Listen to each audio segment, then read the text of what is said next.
Hello there. Hello. How's everyone doing?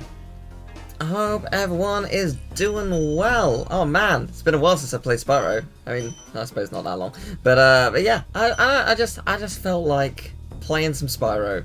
So let's go. Let's give it a good old. Let's give it a good old. I'm ready to play some Spy. It's gonna be good. We're gonna have a fun time. But yes, this is gonna be 120%. But I am gonna skip the stuff for the Dragon's Say because the aim is to do this in around like 3 hours or so. So for a Dragon's Age, we now have 12,000 treasure, or is it 14,000? What about this Ganasty Gnorc character? Now, I understand he's found a magic spell to turn gems into warriors for his cause. I'll take that question. Nasty Gnorc is a simple creature. Simple! He has been contained in a remote world and is no threat to the Dragon Kingdom. No threat! Besides, he is ugly. That does it! Looks like I've got some things to do. all you had to do was not insult them. It's not hard. Like just don't be rude. Just be like, okay, well, we hope they live their lives in peace, and we hope we live ours in peace. Done. Problem solved. It won't attack you. Releasing me, Spyro. Free 10 dragons in the artisan world. Then find the balloonist. He'll transport you to the next world. What about Nasty Gnorc? I'm going after him. Find dragons first. That's all I can tell you. It would be really interesting if, like, Spyro was just like, why aren't you apologizing? Like, what? This is all your fault. Like, 100%. This is not on me. Like, imagine if Spyro was actually just actually, like, aggressive towards all the dragons. And they're like, no, this is absolutely on you. But yeah, it's good stuff. No, I just felt like doing a stream on YouTube because sometimes I do. It's rare, but sometimes I do. And you know, it's just a good game to stream on YouTube. I figured that, you know, it'd be fun. Just be a good time. Whoops. Don't really need to like think about it. It's just such an easy game to play. And until I fail the most basic of drums. Oh, if I'm failing these ones, then help me later on. Nah, we'll be fine. I figured like later on in the stream I could talk about the month as a whole, or the next month and a bit, and like about the plans for the channel. You know, this will sort of act as an update stream of sorts. Because I can. Yeah, I'm emulating. I do have the game on PS1, although that PS1 is kind of destroyed. You know, so I could play it on PS2. I could also play it on PS3. But it is easiest to show you, and it will look the cleanest via emulator. So I mean, it's just the simplest solution, really. But no, it's such a fun game to play. Like, especially the first one. Like, the more I play the other games, I love all the games for obvious reasons. But something about Spyro 1 is so simple and just so freeing. It really is just amazing. It's so different from the others, in the absolute best way. And it has wonderful looping. That's what really makes this game stand out beyond the rest.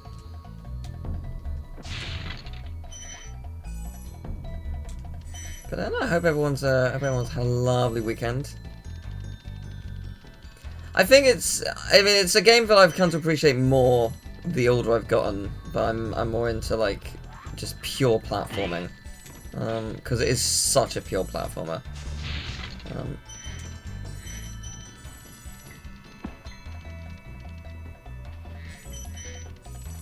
But yeah, I've been streaming some Gran Turismo, which is a lot of fun. And I finished recording that today, which is cool. So that was good. Yeah, there's a bunch more stuff coming out this month, so I'm going to be pretty occupied with that. But in terms of actual like streams, I'm quite looking forward to streaming the Chocobo Race, not Chocobo Racing, Chocobo GP, sorry. And also, I'm looking forward to streaming Mario Kart 8 when that DLC comes out. That's going to be pretty cool. Yeah, I'm very much looking forward to like setting up an online lobby, and we can all like join the lobby and play the game and stuff. It'll be fun. It'll be nice. I'm good at hitting planes. Wait, where were they? I swear I saw a... I could have sworn I saw one of the trains, but clearly I'm mistaken. There they are. I was gonna say, like, I'm sure I saw one. I probably looked directly at it, like 3 times. Oh, I'm doing real good at hitting all these. No! Oh no, yeah, no, that's fair. Oh, I am very rusty at this.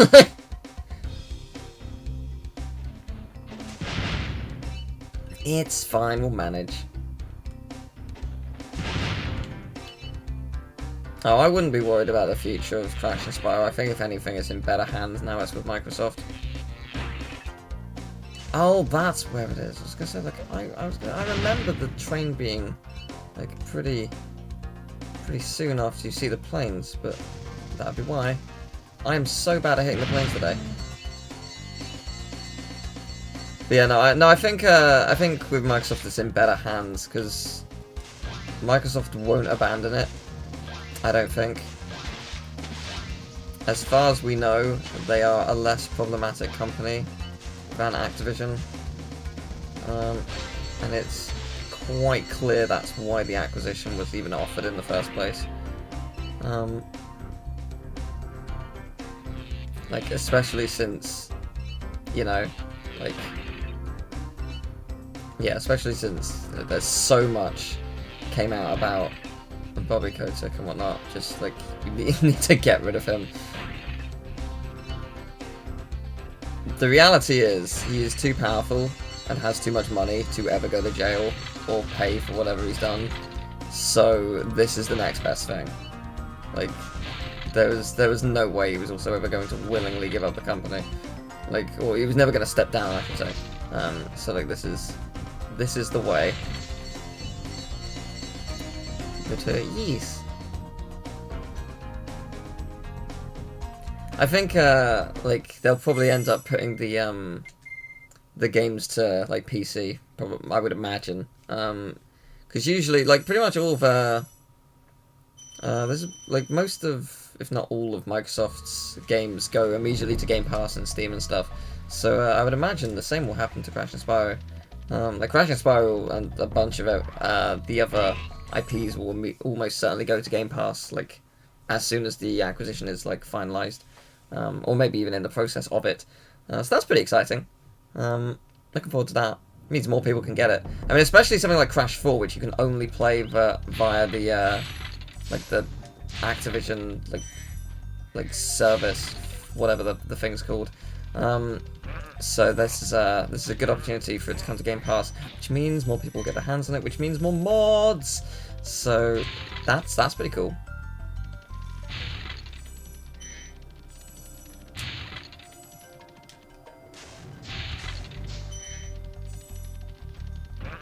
I mean, Crash and Spyro, no disrespect to Banjo-Kazooie, Crash and Spyro are like 100 times bigger than they are. They will make so much money. Like, just a fact. They are such high money makers, just due to their popularity. So, yeah, like I'm pretty confident that it's gonna return in a hopefully big way. Not exactly sure when specifically, but I'm pretty sure it'll happen. Which again, very exciting.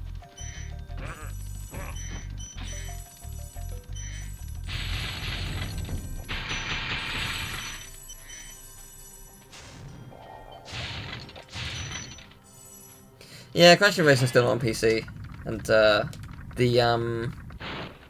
like what's the like the next gen, like there still isn't like a next gen version, which would be lovely just for like, you know, being able to play online again.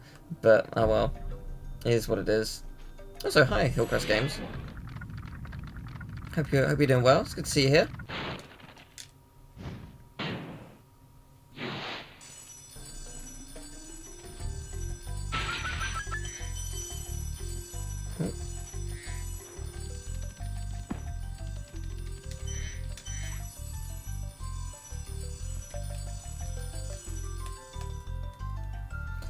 But yeah, I mean, Nitro Fuel on PC would be really nice.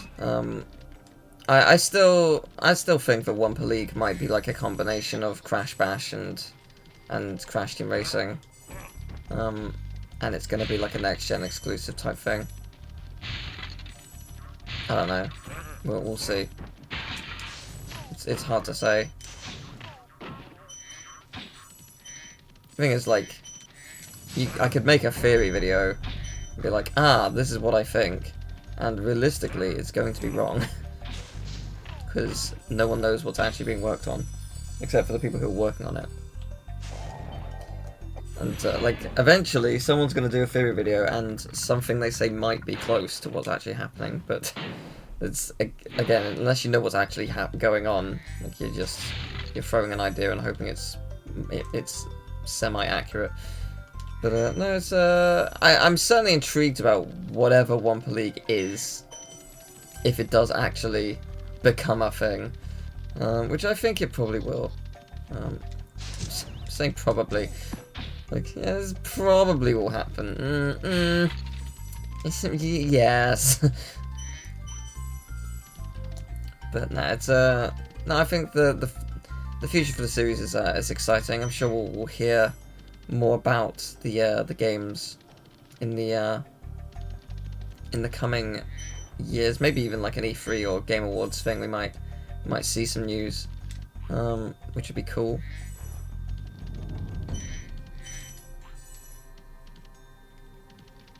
Well, we'll see for sure, because, like, again, who knows when it will actually be announced. I think that was everything. I would be very surprised if it was just a mobile game. I mean, it's not impossible, but I'd be very, very surprised.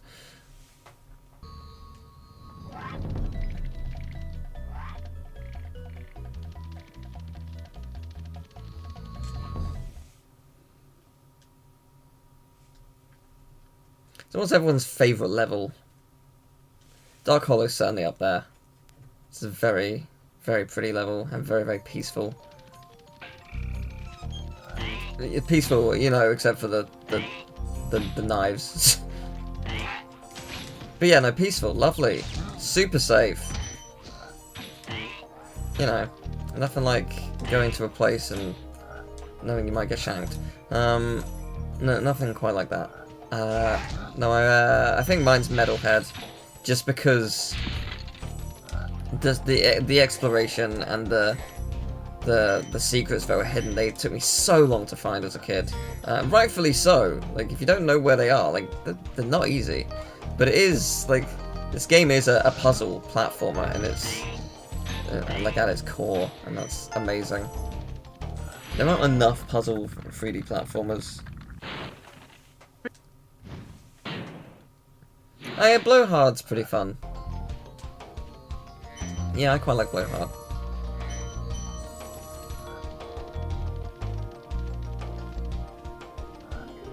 Dark Passage. Oh yeah, Dark Passage is nice. Yeah, that was it's always the dogs always sort of like terrified me. I mean, yeah, go for it. Play Reignited again. Reignited is such a great remake. It's so fun. They really nailed it. Yeah, like, it's not an easy job. Like, it's a lot of like responsibility and a lot of games to remake in such a short period of time, but so good. I'm doing good, thank you. I hope you are doing well. But no, yeah, it's Nice. So I do typically stream on Twitch for people who want to watch like more streams. It's usually quite chill, unless we're playing a game which is like intense, in which case it will not be chill. But no, it's oh yeah, I have the Reignited art book. Nicole very kindly bought it for me, and it is amazing.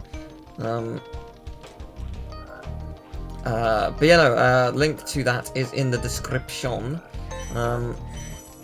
And you know, I'll probably mention this a couple times throughout the stream, but a stream that we're planning soon is it was the 2nd anniversary of Party Hard the other day, and we didn't really do anything for it because I've been so busy with new games, and Emil's been really busy with just personal stuff.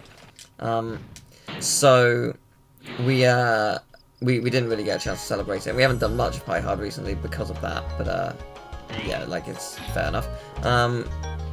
What have I missed? Apparently missed a... Oh, it's up there. Let's say, how have I missed, like, so much? But, so yeah, what we're doing, if you saw my 10th anniversary stream, oh, I'm missing a gem. You'll have seen that I did a thing where, like, games were randomizing every 5 to 75 seconds. It was like 20 games put in a list, and they randomized every 5 to 75 seconds, and it was just like absolute chaos whenever it shifted, and it was really fun. We're gonna do that again for party games, and we're thinking 5 to 45 seconds, and we're gonna have Mario Party 1, 2, 3, Crash Bash, Bishi Bashi, Game of Life, and I think that might be it, actually. There might be another. Oh, Action 52, because, you know, gotta bring in some insanity. But yeah, so we're gonna do those. Where the hell is this final gem? I'm definitely missing one, right? Yes, I am. We can't do Sonic Shuffle. It doesn't allow Dreamcast games. Sadly. Oh, I was 100% willing to put it on the list. Cellophane's not 2-player. It has to be a 2-player game. But the idea is we just want to complete one board. Just one. On Mario Party. Any of the Mario Parties, whichever one gets finished first. That's the one, that's the one that's when we stop. But it will be a pretty lengthy stream regardless. We're thinking like a good 7 hours or so. But it's going to be absolutely wild, so hopefully you'll stop by for that. We don't know when we're going to do it just yet, but hopefully in the next week, if schedules allow. Where the hell is this gem? Like, where actually is it? It's not down here. The thing is, the screen I'm looking at, I'm blocking, like, part of it, my webcam. So it's entirely possible. Oh, it's right there. I'm gonna say it's entirely possible I've I've blocked it and it's been on screen and I've just not seen it.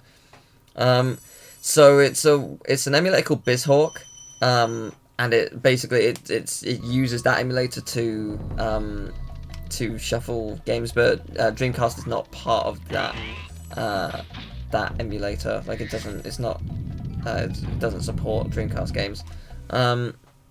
So yeah, that's it's sadly not one we can do.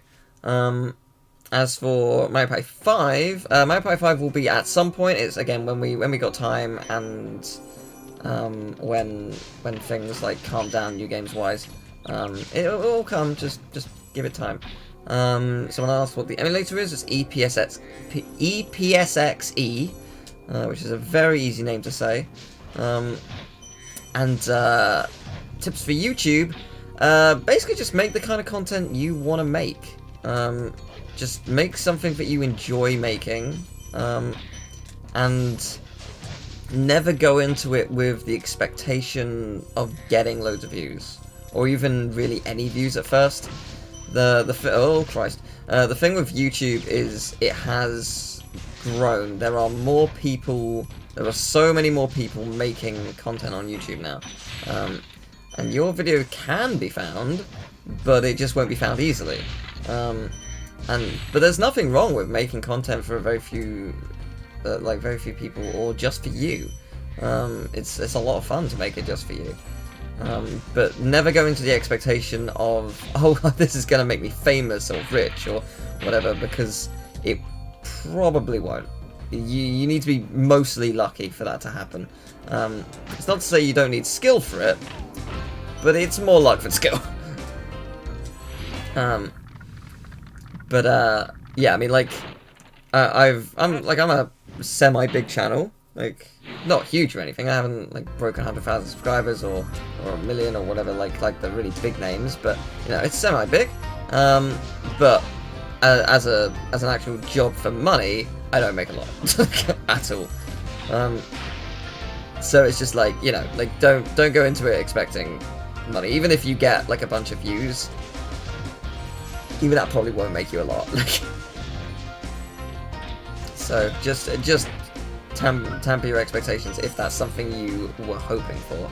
I'm not saying it was, but some people do make content in the sort of hope that, oh, this is gonna make me rich. No.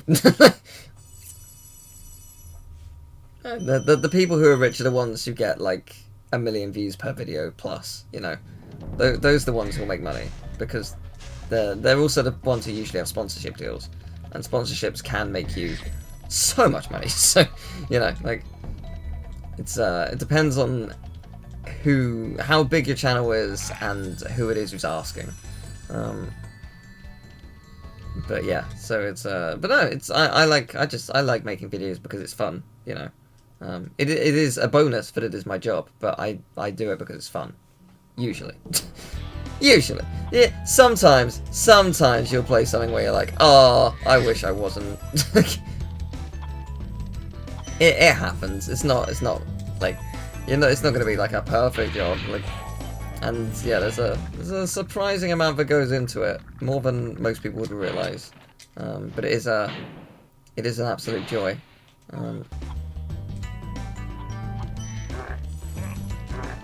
But no, we've also, like I mentioned, you know, we've got the Party Hard anniversary. We've also got another series coming out. Yeah, we've got a series called Make Do, where we are going to be, me, Emil, and Lewis are going to be making a level in a game with a level editor within it. And the idea is we're going to try and make the best level we can. We're going to have a week each to make the best level, and it's going to be like a properly like edited, a really fun edited thing. So like we're gonna do an intro and be like, hey, this is the game we're playing, this is the game we're making a level in. Then there's gonna be like an edited piece in the middle where it's gonna be all of our attempts like cut down, like this is the process of making stuff, this is how things went right, this is how things went wrong, etc. And then it's going to be us playing each other's levels, and it's going to be very, very, very fun, and also very chaotic. I'm looking forward to seeing how the series evolves, because I think it's just gonna be a good time.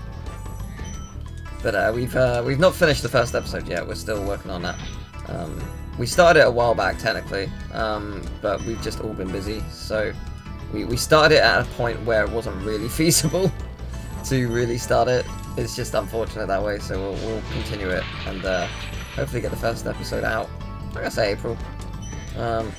Yes, it is like Speedy Egbert. We've technically done two things like this before. We did Speedy Egbert and which was Emil and me, and we did Super Mario Bros. X, which was me and Andrew, and that was like, God, that might have been a decade ago. No, it can't have been that long. No, it couldn't have been 2012. Could it? No.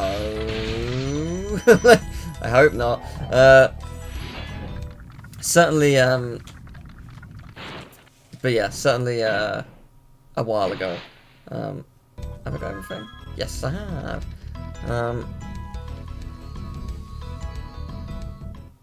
Oh my god, you found a shiny spiel. Nice.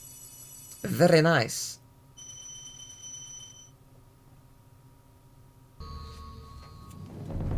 But yeah, no, I mean, I would love to have more sponsorships, but I think that my channel is not really big enough for it, which is fair. So, you know, I will appreciate any and all offers, but not really gonna happen, I don't think. Well, that was Artisans. It was pretty neat. I like it. Now we're going to Peacekeepers.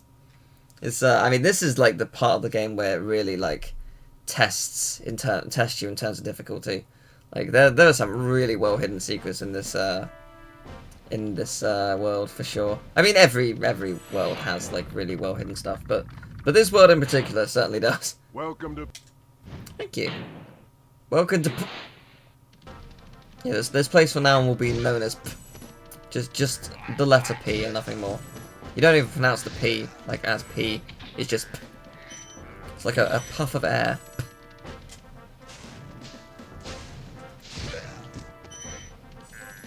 Yeah, it could be that could mean absolutely anything. Like, what is this place really?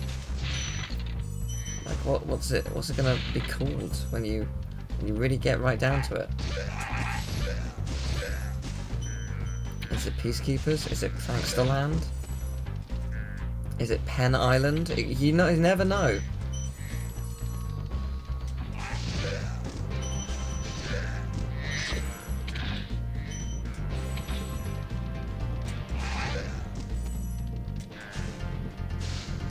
So what games are people looking forward to? Because there are plenty to come out this year, and many of them are this month. No, there's a couple I'm very excited for this month. You know what, Kirby, the Kirby demo was amazing. Like I was excited for Kirby, don't get me wrong, but that demo really got me hyped. What? Why? Why did it miss? Why did it go behind? I mean, I understand why, but why? Yeah, Kirby was just so good. Like I really fell in love with that game. I'm looking forward to seeing what the rest of it is like and how much creativity is poured into it. My biggest worry is that in terms of like the Kirby like suction changing items, they're not gonna be like super varied, like, and that's like we're gonna see a lot of repeats. I hope we don't. I hope we see just a bunch of unique ones for every single world and we don't see any repeats. But my worry is that we will just start seeing a bunch of repeats. But we'll see, you never know. But I'm looking forward to it. I might play it again before the full game comes out on like the harder difficulty to see what that's like as a difference. 'Cause it was quite easy on the easier difficulty, but it was just so charming. It was really cool. But I suspect it may not be like the hardest game ever, but I suspect it will certainly get harder in the later levels. I wouldn't say Kirby games are like super easy or anything. Like the what was the? I can't remember which one I played. I played one at some point, and like the end game was quite challenging. You refused to touch the demo. No, fair enough. No, it's a good time though. There you get like codes from the demo that you can like input in the Waddle Dee town, and like they give you items or something. I don't know what it actually gives you, but yeah, I can just give you the codes. You don't need. I don't think you need to play the demo to actually unlock the codes. I think it just gives you the code.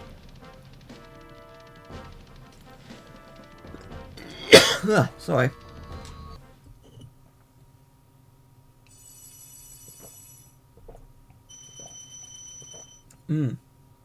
Yeah, the town looks super cute for sure. Yeah, it's really nice. I really liked it.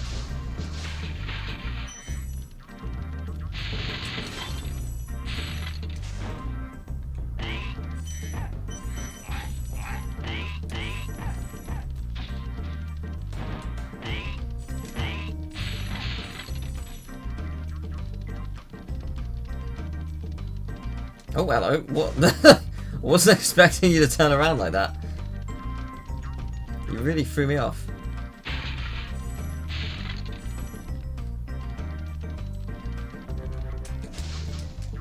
Oh man, I'm so rusty. Woo! Oh no! Yeah, no, this is super rust. I used to be so good at just getting you. I don't know really what changed, apart from I haven't played in a while.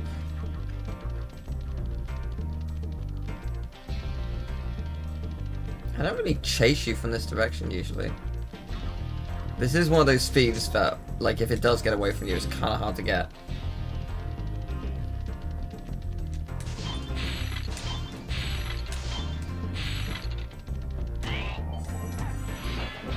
Where's the thumbnail for Pokemon?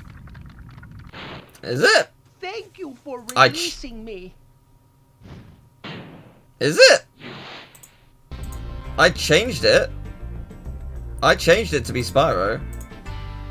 I'm gonna download it and put in the thumbnail just to be absolutely sure. That's interesting. So how it was for a second interesting. So how like words how like YouTube streams work is you can put in a brand new template, or you can use an existing one and just change it once you've like started it. Like just change whatever you need to change. And I basically used the template from the Pokemon Brilliant Diamond streams. But clearly it didn't save the thumbnail, even though I definitely put in a new one and it said for me it was Spyro. For half a second it was. Huh. Dry Canyon reward. Interesting. Very weird. Very, very weird. Yeah, YouTube, you're not perfect.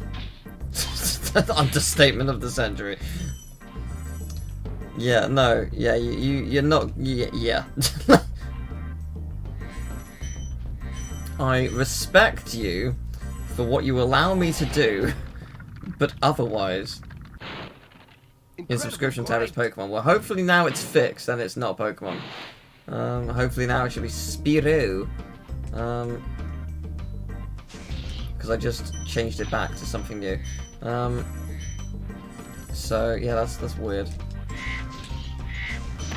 Weird bug there, YouTube, but oh well, it happens. It's whatevs.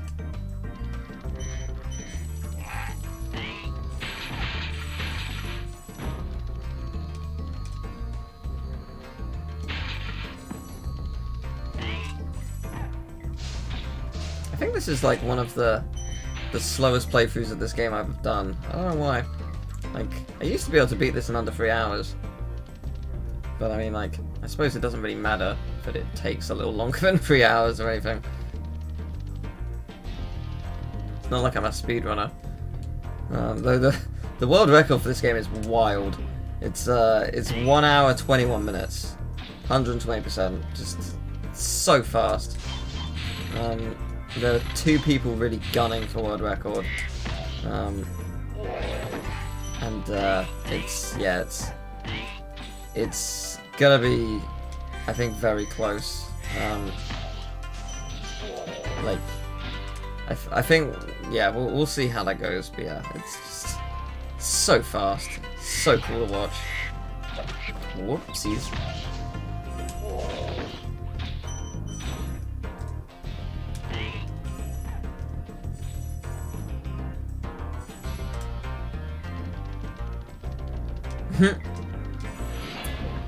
I mean, it's not super far off. Yeah, this is a emulator. Because yeah, it's the easiest way to play it. But you never know if Sony's like Game Pass classic game thing is the rumor for that. If that's real, maybe we'll be getting this on the PS4, PS5, or however it's going to work. We can only hope. I really wish I had someone to kill so I could get some health back. Because this is mildly annoying. Like I just let me pick it up.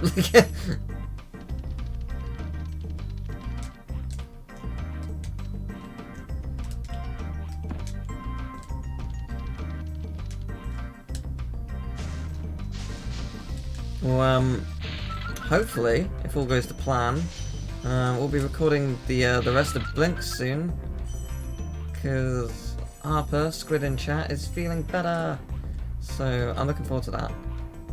It's we've just got like a world and a bit to go, so not too much. And the rest of Lego Harry Potter is finished. We've recorded all of that. We just haven't uploaded it. I think it's 20 parts? Don't jinx it. Well, you know.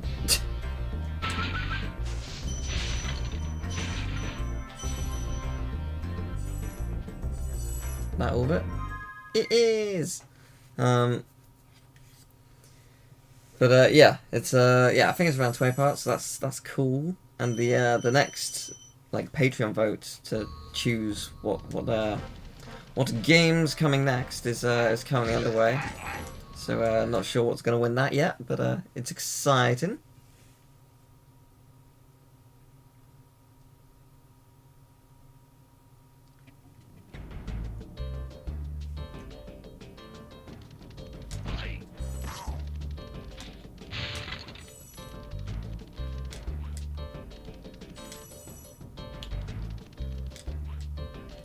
Now, I'll tell you what, I'm really excited for a game called Tunic. Like that comes out on the, I think it's the 16th of this month. And I've been following that for years. I'm so excited to finally play it. I'm tempted to just die so I can get my health back. Because this is, oh no, actually there's fodder here. Okay, never mind. I was gonna say like this is torture. I miss Sparks. Buddy, please.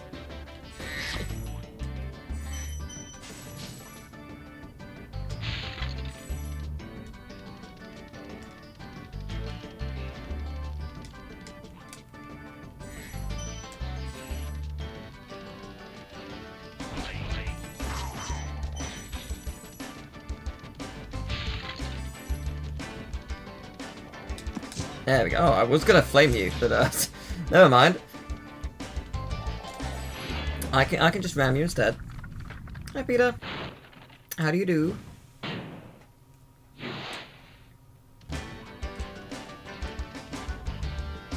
I've been watching the Star Wars movies again in preparation for Lego Star Wars. I'm watching them in order, and yeah, it's been very entertaining, but there's just a couple of things that I totally forgot about, like your friend Palpatine. I was just, oh my god, I forgot about the meme. It's your friend Palpatine and your pal friend Patine. Such a good meme. Or a good joke or whatever. Obviously that doesn't happen in the movie itself, but like, yeah, just, so good. Totally forgot about little things like that. The fandom is great. Ah, yes, the Gran Turismo 7 playthrough. Yeah, I finished recording that like an hour before I started streaming. Yeah, I just finished the cafe, and that was gonna like conclude the playthrough. It was a lot of fun. I really liked the game. It's one of my favorite Gran Turismos. I still think that 4 did more, just because, you know, like, there was just, you know, there was just so much that you could do in that game. There were so many more tracks, and like there was snow tracks and stuff, and that kind of thing was really awesome. But this is so fun as it is. And I'm really looking forward to seeing how it evolves, because they are going to add more as time goes on. They're adding more tracks and more modes and more etc, etc. So yeah, like this game is fantastic as it is, and it's only going to get better, which is amazing. And it feels so good. Like it cannot be stated enough how fun it feels to play, and like especially with the haptics, it's just awesome. Like that kind of thing is such a gift. Like haptics is just one of those things where you don't really, like, you could describe it, but you just don't get it until you play it. Like you just need to experience it, and then you'll be like, oh, this is what's been missing all this time. So yeah, it's fantastic like that. Like having haptics on a racing game is great. That said, depends on the game. Like if they had haptics on like I don't know, Crash Team Racing. I know that it's not. You drift and slide with R1 and L1 as opposed to R2 and L2. But like, imagine if it was the other way around. Like haptics with that would feel awful. Like it just wouldn't work. It's too much pressure you'll be putting on for like such a consistent thing. But no, it's so good, so cool.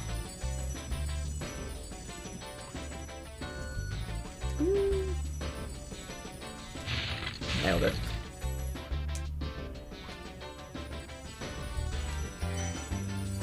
Oh, the licenses are super hard. Yeah. Yeah, no, I've been stuck on IB for a while in terms of gold. Yeah, like there's one in, I think it was Tokyo, the Tokyo track that. Nope. Can't do it. Been trying for far too long. I'm ready to give up. But yeah, no, it is fun. And I've really enjoyed Horizon. I want to in my own time I want to try and like 100% the game. But there's a lot to do. Like I put 42 hours into the game to finish it. I think, oh, was it 44? No, I think it was 44 actually. 44 hours into the game, and I got about 44%. So yeah, yeah, it's kind of long. But the great news is, like, once you obviously beat the game, and obviously no spoilers, we haven't played it, but once you beat the game, you know, you unlock some things that I couldn't do at first, and now I can. So, like, going back to those earlier places and being like, oh yes, now I can, this thing that I wasn't able to do, I can see what's there. Like, that's going to be very satisfying. Yeah, this is a fantastic level. I mean, it's just such a fun level, but the music especially is just astonishing. It's so good. Like, imagine if Stuart Copeland returned for Spyro 4. Oh, what a gift that would be. He technically did return for Reignited, though, to be fair.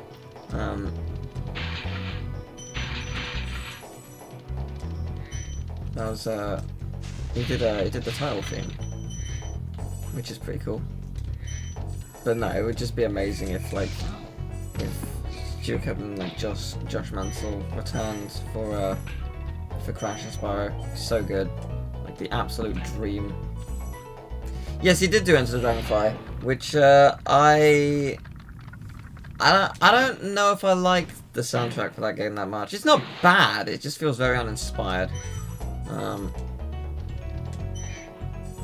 But oh yeah, I think he'd be happy to return. It's more whether they ask him, because they could ask anyone to do it. There are more people who, like, there are obviously other talented people who could do it and do it well. It would be really cool if Stuart Copeland did it. Like, there are a couple tracks in Enter Dragonfly which are fun, but just for the majority it's just kind of unmemorable for me. I don't know why.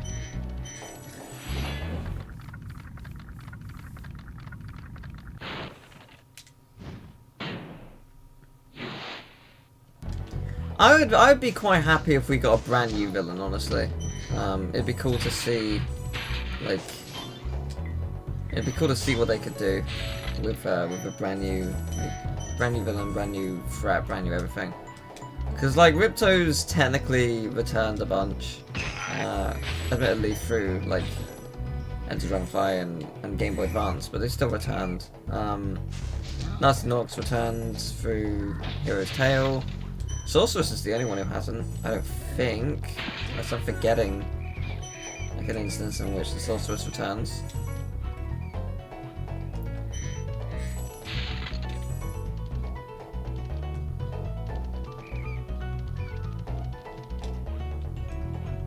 I mean, yes, Enter Dragonfly in general is pretty uninspired. It's rushed. It's massively rushed, and there were so many layoffs and just so many issues with development. It's really unfortunate. Yeah, no, it's not the developers' fault at all. They did the best they could with a truly awful situation that they had. Like, there was so many issues that went on through development. But hey, like, there's not really much we can do about that.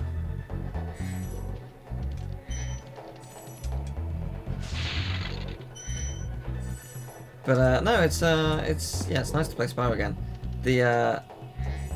I'm hoping that, because last year there was a bunch of like demos and stuff that and betas I should say, that got released, and like for stuff like Spyro and Crash and a bunch of other games. I hope more like get released and discovered, because it's so satisfying to play betas, just seeing like differences, especially for games that I actually know, seeing the differences and like seeing how drastic, like just how like the vision for the game changed in some cases by a lot. Like it's really fascinating to see like certain levels just have a complete overhaul. Like sometimes for the better, sometimes worse. Like it's certainly very interesting when there's like a major thing where it's like, oh man, why did that get removed? Like there's obviously a reason for it. They didn't have enough time to finish it, or like they couldn't find a way to like it was too much memory, or blah blah blah. Like there's a million reasons it could have been for like things to get removed. Outside of the general, it's bad. But like certainly when it's like some of them are cool. Like Spyro 2, in like the intro cutscenes for the worlds, Alora like did voiceover and like described like more lore for the worlds. It's just like, what? That's so cool. Like, why would you get rid of that?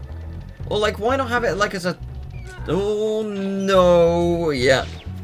Like, why would you not have it as like a toggleable thing, like that you could like, yeah, but you could just put back in or turn off or turn on or whatever. Like, it's so cool. So yeah, like that kind of thing is really interesting. Yes, I did see the Crash 2 beta. There was like there was like an extra sewer section stuff. Yeah, that's the thing. Like, there's some really weird like design decisions, or like, and you know, like it makes sense that some things got removed because some of it, it wasn't great. But then there are other things which are really, really cool, and it's just like, oh, that's such a shame. I wonder if Spyro 3 was originally intending to have like intro cutscenes, because they are really cool in Spyro 2. Is that everything? It sure is.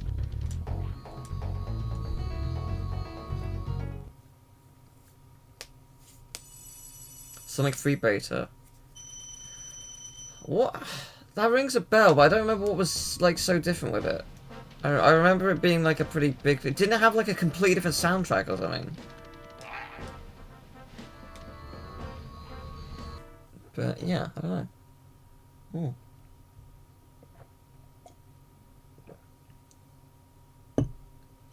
Yeah, like Spyro 3 intro and outro cutscenes would be really cool.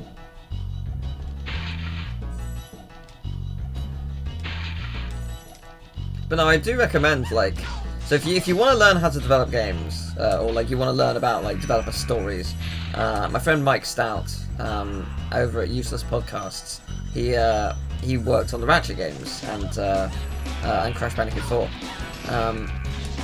and Skylanders as well. Now I mean I can very easily plug my own stuff. I did a developer commentary of Skylanders, the first Skylanders. It's on my channel in a playlist, and it's with 15 of the developers from Skylanders, and they all tell you different things about development from their own perspectives and about their specific jobs, because they all have totally different jobs, and you know there's a lot to learn about each facet of that. Mike worked on the original Ratchet games, and he's got developer commentaries of Ratchet 2 and 3, and he also did videos for Ratchet 1, which I joined him for, because he was a beta tester on that, so he didn't. And yeah, he invited me to join him for it, which is really cool. Very very big honor.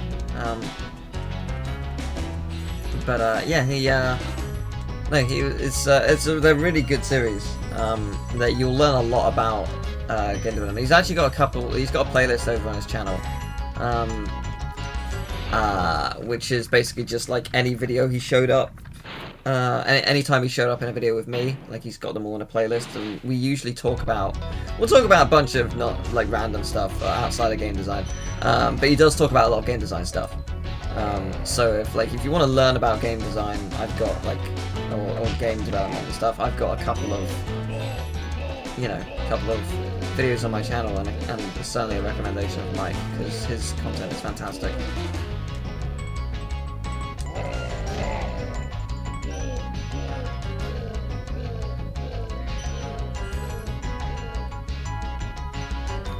Yeah, it's a pleasure to hang out with him.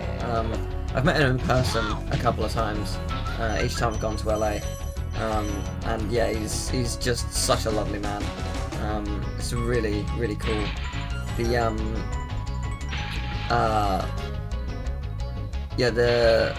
When I last went to LA, which was 2018, he wasn't in LA at the time. He just drove down just to spend like 2 hours with me for a lunch. Like, it was just really nice. I went to a lovely place. It was I can't remember what it was called. It was really really nice food. It was like it was just a big like flame in the middle of the table, and like a bunch of like little like containers around it, and you could just like take things from the containers and like cook them even more through the big flame, and it was awesome. Like, oh no, I love Reignited. Reignited is fantastic. I have so much respect for what they were able to pull off, and it's very very cool.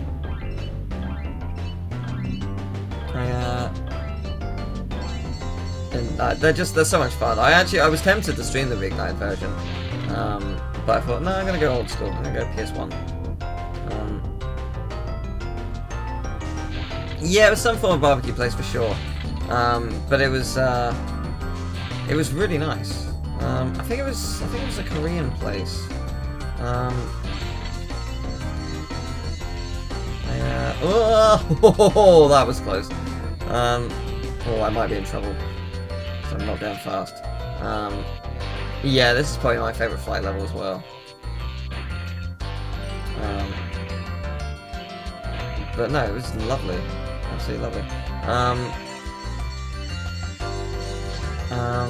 Yeah, no, I typically only do videos if I collaborate. It's usually only with my friends. No, it wasn't Japanese. It definitely wasn't Japanese. No, it was like it was a Korean. It was like it. I don't know. I know it doesn't sound it, but I'm pretty sure it was. That rings a bell. But no, it was really nice. I think that's everything here.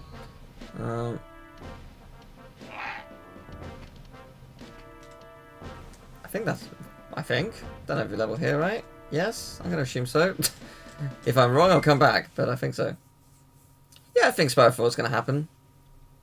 I'm pretty sure.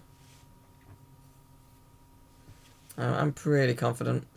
Oh no, I'm aware. I'm aware that it's not usually my kind of thing. There was a huge range of stuff. It wasn't just that. It was like a...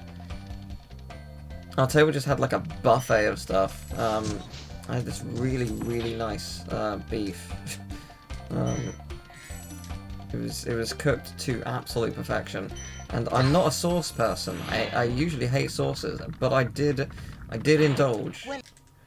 And it was alright. I had an alright time. I can sometimes be adventurous. It's rare, I know, but it can sometimes happen. But no, they just had a huge plethora of food, and that was one of the things. I can't remember what else was there, but yeah, it was very nice. But that was the main thing is I got to see Mike again, which is wonderful. I know, it's crazy. I don't like. I will try stuff. I just usually don't like it. That's the thing. I'm such a picky eater, but I will try. In the past, like I guess 5 or so years, I've been more adventurous with that kind of thing. I will at least like try it, just because it's good manners, but also people like seeing me suffer a little bit. I guess I should tell the story of when I cried. No, it wasn't me crying. It wasn't crying. It was just like so I had like the tamest spice ever at Wagamama's, and it just made me tear up. It was the tamest thing in the world, but it was so not what I'm used to.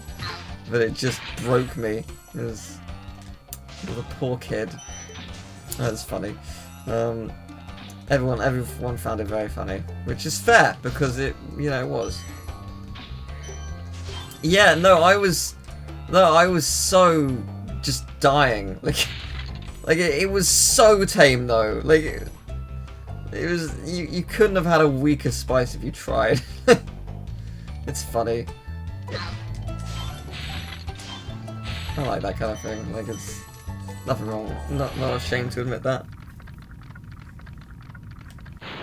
I mean, it's not the definitive way. I don't think there is a definitive way. Like, you can play the originals or you can play Reignited. They're both great for different reasons. They feel different for sure, but I don't think one is bad. Like they're both great. I really like Reignited. They're just really fun. And it helps that people I know worked on it, and it's very cool to like have that, I guess, that honor of knowing people who worked on the game. Now I could use the key I have, or I could just break it. And now I got a key for no reason. The key serves no purpose.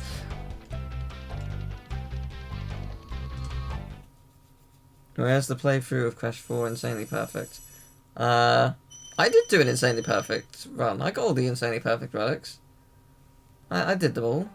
I didn't get the dev time relics, because I'm not good enough. But I got the Insanely Perfect ones. It nearly broke me. Like, yeesh. I'm surprised you didn't hurt me.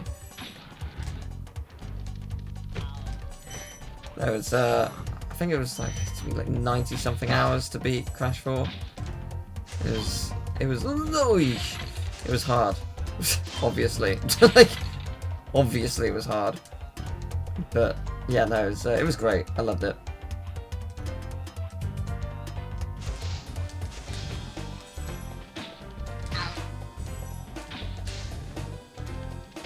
Hey Tomo, how do you do?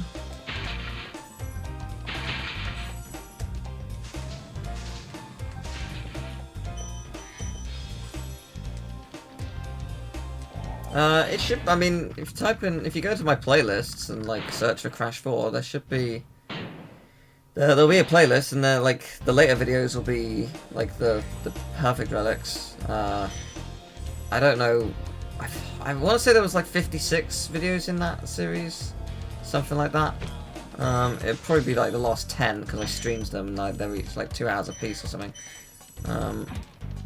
So yeah, they'll be on the channel. Like anything you want to watch of mine, if you can either search for the playlist itself on the channel, or if you type in like Crash 4 Teal Game Master and then search for playlists, you'll find it that way. Or if you're looking for like that's always a good way of generally looking for the content that I provide.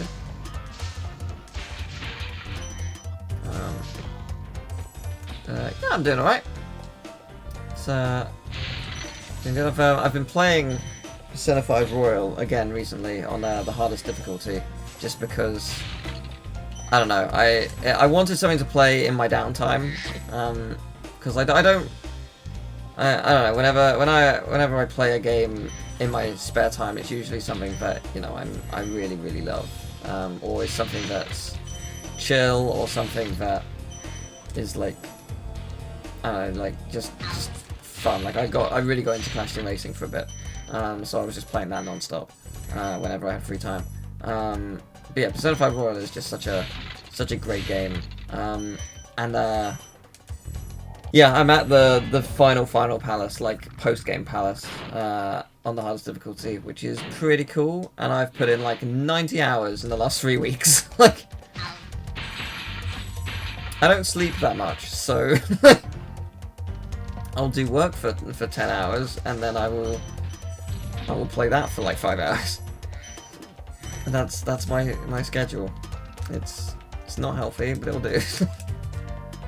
No, it's just that I've been really addicted to the game. I've really enjoyed it. Like Persona 5 Royal is my favorite game of all time, and I knew that I loved it, but I kind of just forgot how much I loved it until replaying it. Because like just everything is perfect. It's such a perfect game. And I wasn't expecting to spend this long with the game. I think because I think in my mind when I was starting the new playthrough, I was like, oh yeah, I'm gonna skip the cutscenes, and like, or just speed through them. Like, I don't need to watch them again. And I just been like, no, I'm watching every single one of the really important ones. They're so good. It's just such a feel good game. I love it. Oh, I forgot about that glitch. Great. Huh. I have played Just Cause 3. Oh, do you want to see something cool? It's not real! I wasn't actually 100% sure I was going to get that right. I couldn't remember exactly where it was. I knew there was an invisible wall somewhere. I was like, I don't remember where. I think it's there. Yeah, they did not think that you would be able to fly through that, I guess. But yeah, no, I have played Just Cause 3. I think I bought it. Did I even do a video on it? I definitely bought it when it first came out. I cannot remember if I did any videos at all. I might have. If I did, they would be like really short, like 3 20-minute things at best, I would imagine. But I do not remember. But I think I might have. Let's say, I'm not sure. Oh no, I missed the thing! Oh no, was that 499? Ah, no! Ah! No! Oh, well, never mind. Yeah, I liked it. It was alright. I didn't play a huge amount, but yeah, it was good.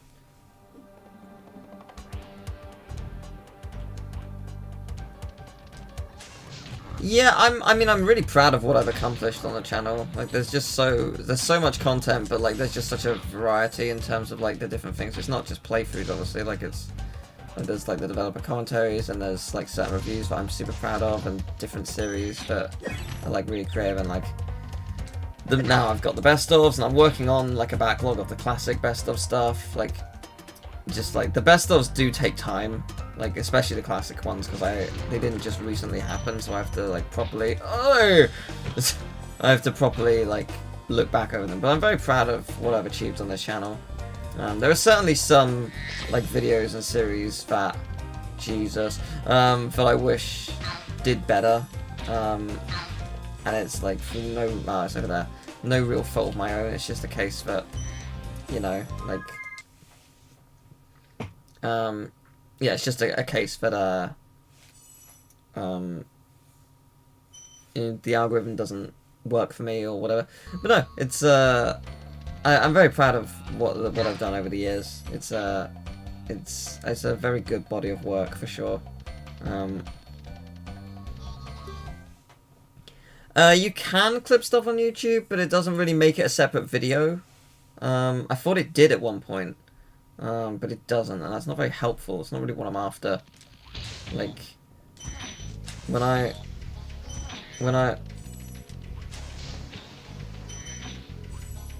This music's not right. Is it? Oh, maybe it is. I was gonna say, the beginning of this song didn't sound right, but maybe it does, I don't know. I haven't had it in a while. But yeah, no, what was I saying? Yeah, no, the best of stuff I like having, I don't know, just a place to see the best of, like the best moments. It's one of those things where it's for me more than anything. Like, I think in terms of like views, they don't really get a lot usually, which is a shame. But it's it doesn't. But like it's more so that if, say, something happened to the channel, there would certainly be some videos and some series that I would upload in full, but I don't have to, you know, like I can just upload the best moments and be like, okay, well, I've made, if I had to make a new channel, for example, hopefully I never have to, hopefully nothing ever happens, but you know, that's the way it is. Highcave's power with fixed music is better than Trito Olsen in Highcave. Huh. Interesting.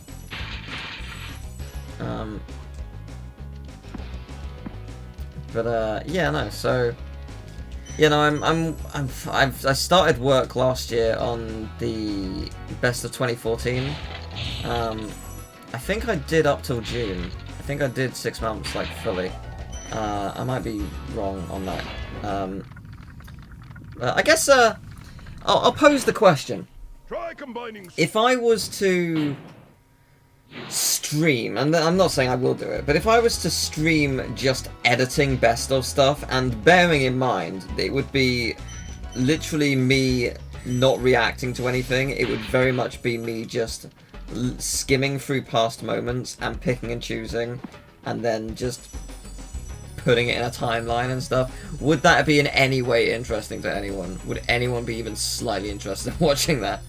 Because if the answer is no, and I don't blame you, then I won't stream it. But would it be something that anyone would actually be interested in? Like, it would, like, I do remember when I was doing the Chain of Memories fan dub, I did do some streams of editing it, but that was for like something really specific, whereas this would be like, this would not be that. It would not be in any way as interesting.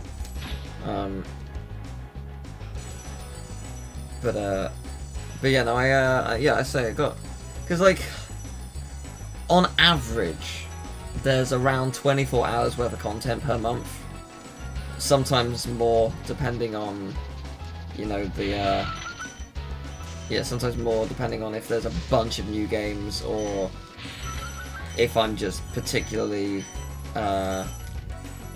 what's the word, like, I guess, busy, throughout the month,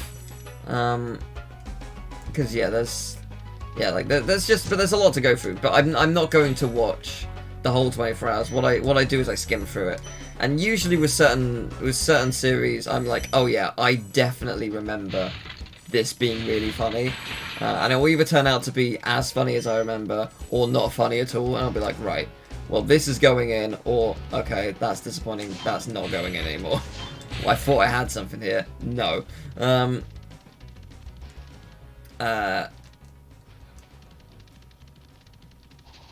But yeah, it's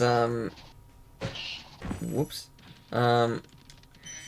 Yeah, so it's one of those things where I sort of skim and I sort of know, and like usually I look at audio levels. Audio levels certainly gauge whether something is funny or like something big happens, because if there's a massive spike in audio, it's either because I'm laughing or something massive has happened, or I'm angry. It's one of the three. Like so, yeah. Like that's always like a good like thing to gauge it on, just to sort of know what I'm looking for. But never a perfect indicator. And realistically, just because it's so long ago, I'm gonna miss moments, and that's not really something I can help. I think that's always a given, just because I'm looking at content that's, in this case, 8 years old. Yeah, I started doing best ofs in 2019, so I got 5 years to catch up on. I worked out that like, if I was to do a best of video a week consistently, like if I was to work on one every single week, I could be done by the beginning of next year, which actually sounds achievable, but realistically that's a long time. Like a best of video will usually take me between like 4 and, on average, like 4 and 7 hours, and that's like, yeah, that's not too bad when you think about it. Like that's all right. But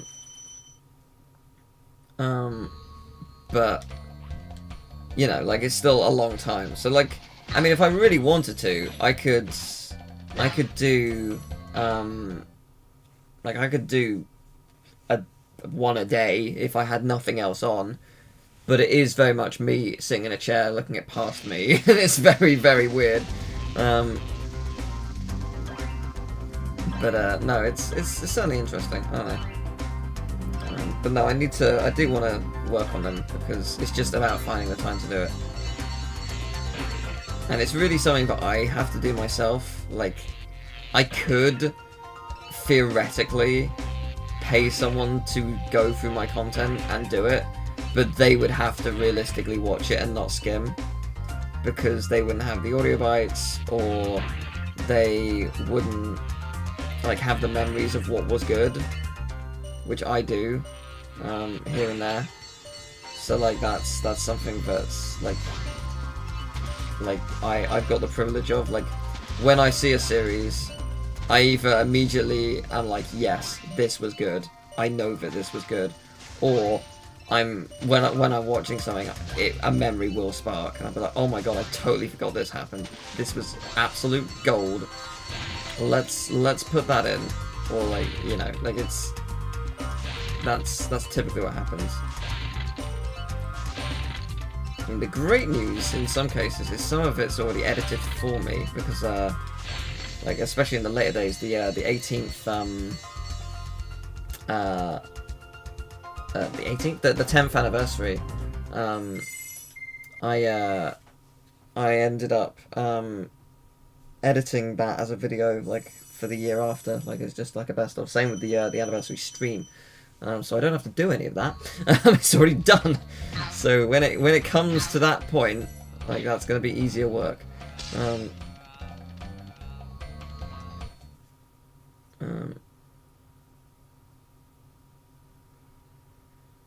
Yeah, I think it wouldn't be that interesting to watch. It would just be a workflow thing. Yeah, like saying, yeah, I've seen that you've streamed like work, like indie development work and stuff. Yeah, it's one of those things where it's very hard to like engage, and like especially because I'm trying to work on something, I wouldn't really be engaging with the chat that much, especially something like that, where it's such an intensive, I need to just watch things and put it in, you know? Like, it wouldn't really be engaging with an audience, it would just be people looking at things.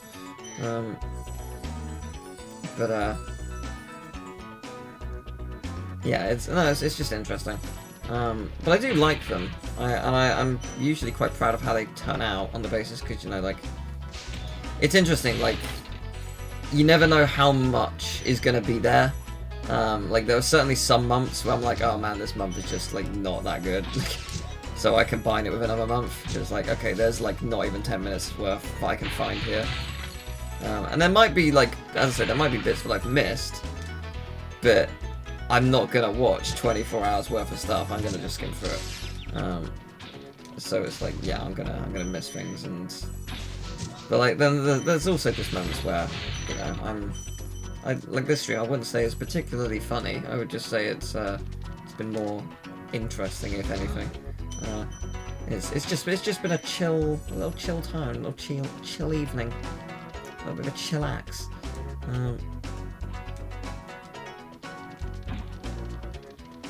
I guess I'll pose the question, since we should probably talk about Spyro.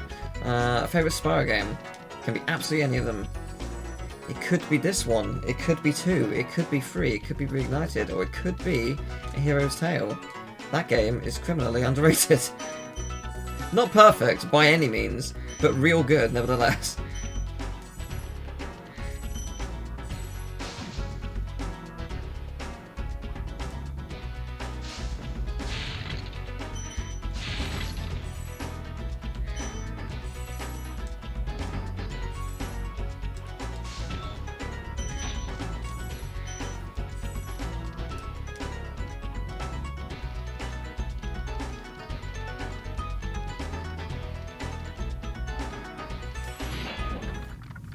So I want to see anyone you finished. Yeah, fair enough. Welcome to... Yeah, I think 2's my favourite. It was my first Spyro. But I really do... I think 2's my favourite, but I really love this game. Like, I really, really love this game. It's so fun.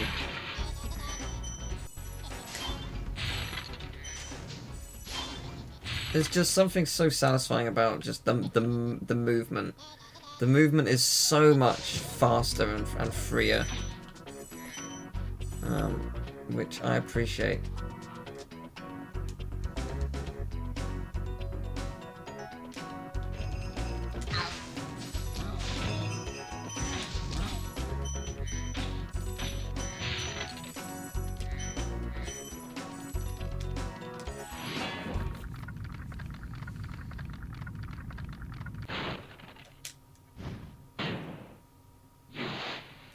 Yeah, I guess there's no backtracking in this game, is there?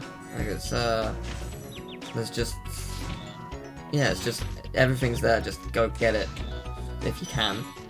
Which, yeah, I suppose that's true. The other games do have backtracking. I don't mind the backtracking though. Backtracking can be handled well. Not every game does, but it can be.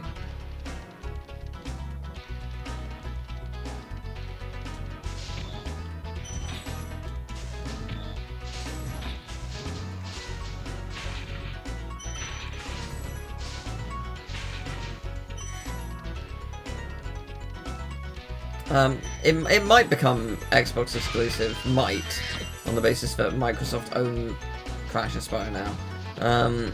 But it probably won't be. Like, they know that, like, you know, Crash and Spyro are big money makers. They would be fools to not put it on other consoles.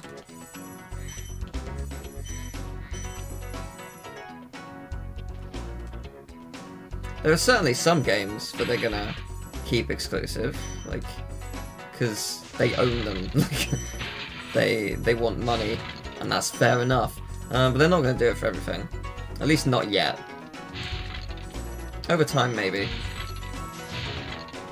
I'm very intrigued to see what Sony's like major response will be to them acquiring Activision, because Sony's gotta do something, right?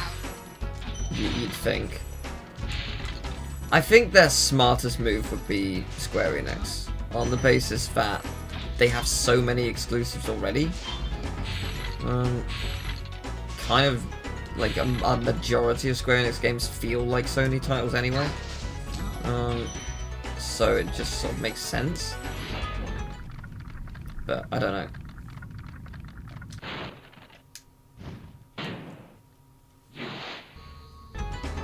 Elden? It is! Lovely.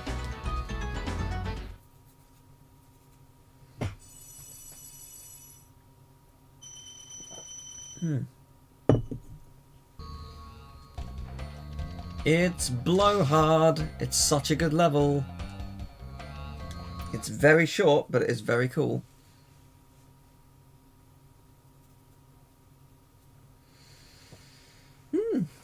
Yes.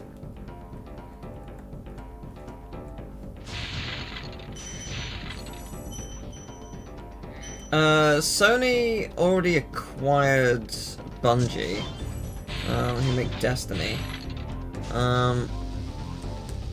But I think that was for like 4 billion or something. I can't remember exactly how much.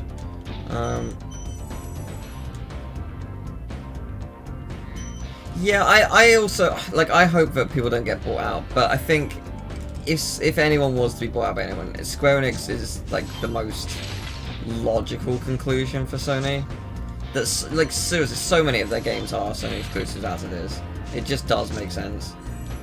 Obviously not all of them, but and like they probably wouldn't keep all of them Sony exclusive anyway. But so many of them are like Kingdom Hearts has branched onto other consoles, but you typically, for the most part, associate it with Sony. It's a PlayStation game. Final Fantasy VII Remake, it's a PlayStation game. But just also happens to be on Epic. You know, it might also be on Xbox, but like you don't really hear people talk about Final Fantasy on Xbox. It's like, oh yeah, no, I play Final Fantasy on PlayStation 2 or PS3 or PS4 or PS5 or whatever. Like, I think Final Fantasy 16 is going to be a PlayStation exclusive, so like it just makes sense. But yeah, like who knows what's going to happen? I mean, in an ideal world, like it won't be a monopoly, like, but that might be how it goes.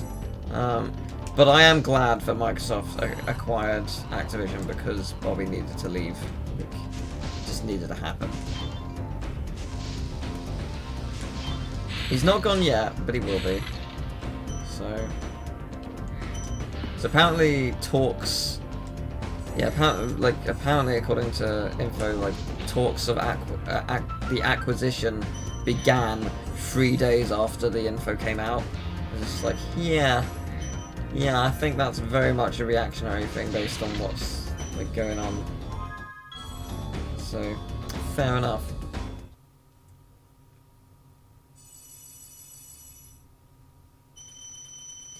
But yeah, we'll see. Let's say, like, you don't need an Xbox console anymore. Just have a decent PC, and you can like play all the games through Game Pass. Everything comes to Game Pass. It's Game Pass is such an amazing thing. It like truly one of the best things to ever happen in gaming. It's only by Bandai Namco. Interesting. I guess it's not impossible. Could happen. I mean, like, we don't even know if they're going to acquire anything. But I think if they would, I still think, like, you know, it's just they could take any of the big names, but like, the most logical one probably is Square Enix, if any was to happen. But who knows? Nah.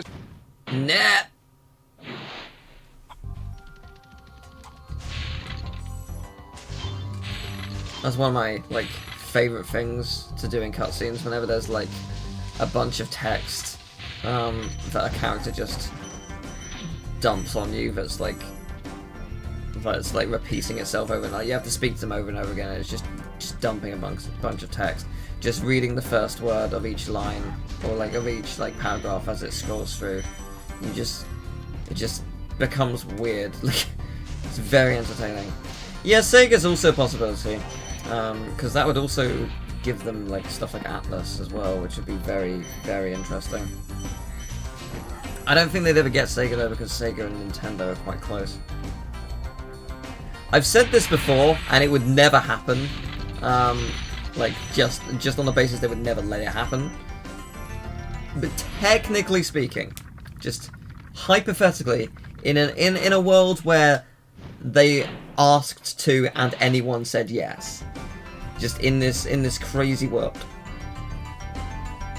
the deal that for Microsoft acquiring Activision, the cost of that was more than all of Nintendo is worth. Technically speaking, Sony, if they really wanted to, could at least put an offer of that much money and outright just buy what Nintendo is worth if they were to agree to it. Now, I don't think Nintendo would ever say yes, because it would be stupid. And I don't think that should ever happen, because it would be stupid. But just in a hypothetical world where anything is possible, technically speaking, that's not off the table. And that's wild to think about. So, yeah, there you go. That's like the absolute, like, craziest bombshell that Sony could ever pull. Just outright buying Nintendo. But, yeah, that's not gonna happen. Like, it's never gonna happen. When I'm streaming on YouTube, just feel like it. Just haven't streamed on YouTube in a while. I do like to stream on Twitch, but I figured why not. It's also like a good time. Like, if you're watching here, I typically stream on Twitch. If you're new here, so link in the description and stuff. Yeah, Nintendo laughed at Microsoft, yeah. That is very true. Yeah, that did happen. Yeah, it's not gonna happen. But, like, just if we were going to, like, crazy, what's the weirdest or, like, biggest, like, thing that could happen out of an acquisition, Sony acquiring Nintendo would be it. For sure. No, actually, I got a big one. Sony buys Microsoft. It's like, yep, no, I've decided, actually, we will just take Microsoft, thank you. Why not?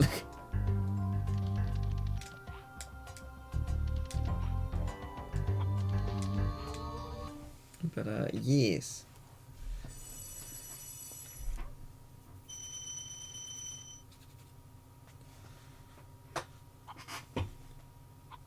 Yeah, the Spyro games are amazing. It's always a joy to play. Like, it doesn't require any, like, effort, it's just fun.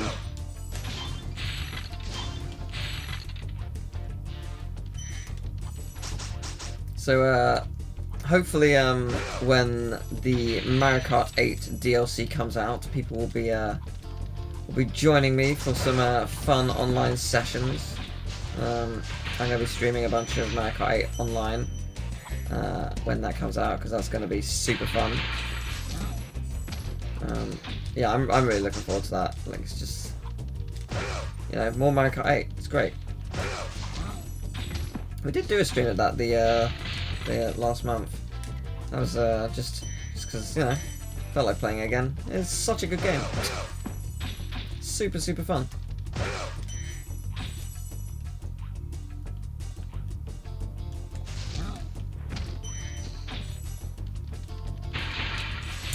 Huh. Now that's interesting. User in timeout. Did it put user in timeout? I hope. Yes, there we go. I was gonna say, that's very interesting, because I've said it that you have to be subscribed for at least a minute to be able to post anything. So that's very surprising that they're able to do that. Yeah, modding on YouTube is very awkward. It is very... what's the word I'm looking for? Shit, yeah. It does not function well. But, Watch out, Spyro. Oh, you can't ban people. No, you can't. That's the thing. There is no ban feature. There's just a timeout. It's awful. Like, how is that a thing? Like, how is there not actually a ban function? I genuinely, not joking, I can't ban people from my channel. you can go to someone's channel and like hit like ban or whatever. It doesn't ban them. It does not ban them. I have tried and people have still been able to comment and stuff. You can't ban people anymore. YouTube have made it just actually truly awful. Oh man, I was watching someone do a 120% speedrun the other day, and they were like a minute ahead, and they needed like I think a minute and 20 to get world record pace. They were a minute ahead by this level, and they went to kill one of the shock dudes, and they killed them as they killed them as they got electrocuted, and the electrocution just stayed permanent, so they were just stuck in this state forever because the electricity wouldn't go away, but they weren't taking cumulative damage or anything. They were just stuck in that state forever, so it soft locked the game and they lost their run. I was like I think this is so like 1 in the morning, so I was just like I'm gonna go to sleep soon, but I'll watch this run until it's over, because like this is a hype run. This is the one. And that happened.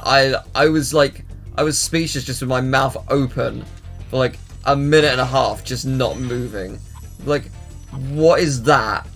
Like, what? That's actually possible? Like, I've never seen that before. That is the worst glitch ever. Like, especially when it was a run that good. Like, a run like that comes about once every like 5 months. Like, it doesn't happen. This game is so, like, any of the Spyro games are so hard to go for like world record pace, because the standard is so high, and like especially Spyro 1, like it's so demanding in terms of what you can do. And I was in shock. That's true. Like, and Spyro 2 is also as demanding, but because there's so many like more, I guess, tricks. There's proxy jumps, so you have to like kill fodder and then jump. Like, you have to charge jump off their corpse, and it will fling you really high into the air, but it's like frame perfect. It's super hard to do. So it's like stuff like that, but there's like so many other tricks, and there's so many RNG moments in Spyro 2 that you really just don't think about. Like fish, when the fish show up, and like there's just loads of little things. The gear grinders. There are more, but I'm just not thinking off the top of my head.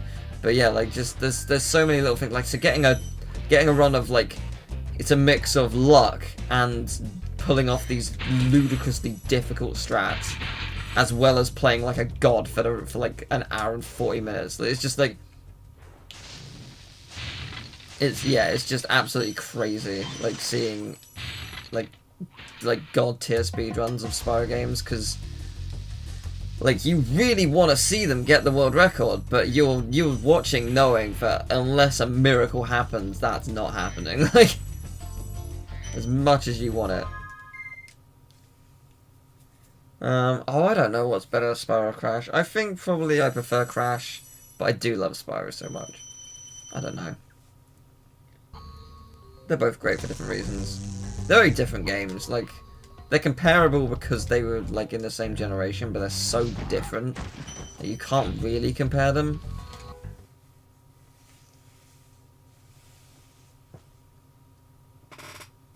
Ooh. What's going on with the Lego Harry Potter LP? We finished it all. We finished it. We're just uploading it soonish. Yeah, no, I've been busy with new games. Like, there's like a rule with my channel where new games always take priority, and I've always been very upfront with that, because I like money to live and pay rent and stuff, and new games will help with that. So yeah, new games will always like take a front seat, because yeah, just I need it. So yeah, the like Lego is finished recording. We're gonna upload it when new games cease a little bit. And the Blinks didn't finish because Harper, Squid in chat, has been super ill for ages, but she's feeling better, which is lovely. Makes us all very happy. A healthy squid is a happy squid. Okay, healthy maybe isn't like the perfect phrase. She's still not feeling like super perfect, but she's feeling better, which is great. So yes, so we'll be recording that hopefully this week, amongst the new games, because I'm not busy enough apparently.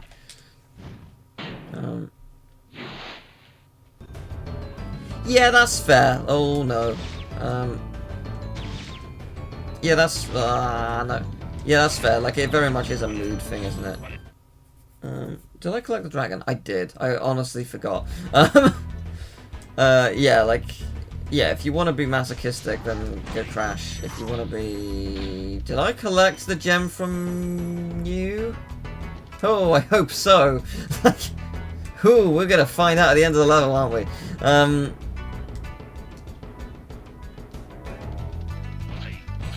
But, yeah. I would have suggested recording tomorrow, but I'm recording with Emil tomorrow. Unless you can do it in the evening, but I doubt that, just because of general things. And I know how your schedule works, so... It's easier in the afternoons. I can't say the word afternoon anymore without thinking of hedgehog stew.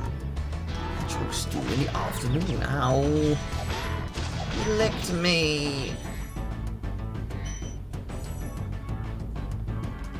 I would, no, I'm not gonna go there. I was gonna make some kind of terrible kind of linguist joke, but I think that's essentially just like a big whip on your privates, which is I don't think good. I don't think that would be in any way pleasurable. It would be extremely painful. Yeah, no, this room is awful. I got the gems, I died. Sweet, okay.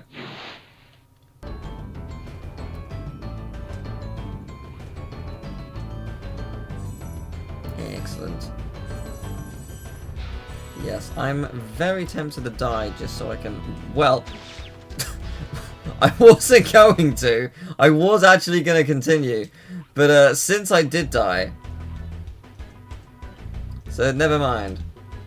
Yes, a little whipping is, I guess, fine for some people, but also, like, the level of whip that those tongues do, like, that's extreme. Like, it's not even, like, a thin whip, it's such a thick whip. Like, that would really hurt. Like, that's the kind of, like, lashings that would be, like, torturous back in the day. But, you know, just on your dong or your foof, you know, good stuff, good times. Calling it a foof, just such a great word. The new racing game. Which one? Gran Turismo, Chocobo GP, that Disney one that's so funny to me. Which, or another one entirely? Which one? Which racing game are we talking about?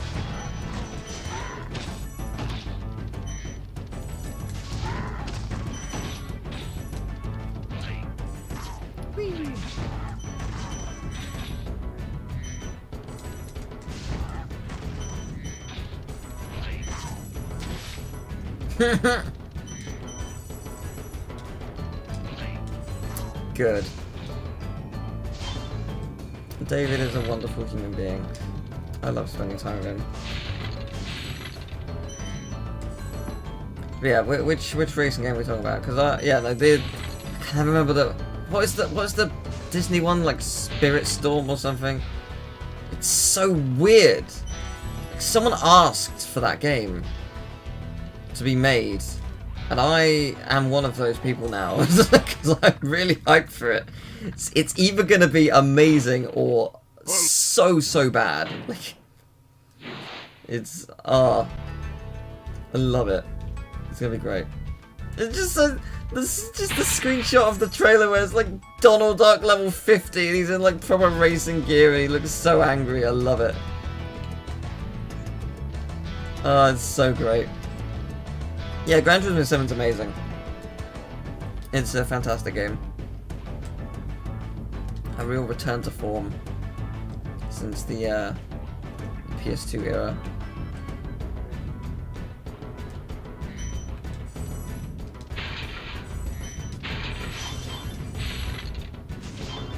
Sadly we're not getting Kingdom Hearts. It's not happening. Don't delude yourself. Sora's not getting in. You can be in a fighting game, but not a racing game.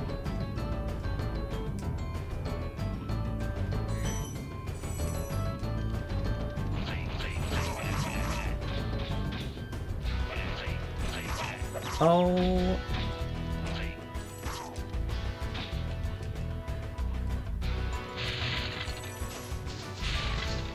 I would love to see like a proper racing minigame in Kingdom Hearts outside of the terrible one from Birth by Sleep. No, to be fair, it wasn't that bad, but yeah, no, like it would be really cool. Oh, my back really hurts. This chair just has like no padding anymore, and it's like really like, I don't know. It's very old. I need to get a new comfy chair, but I'm trying to like hold out until I've actually moved, but I don't know when that's ever going to be, so you know. Oh.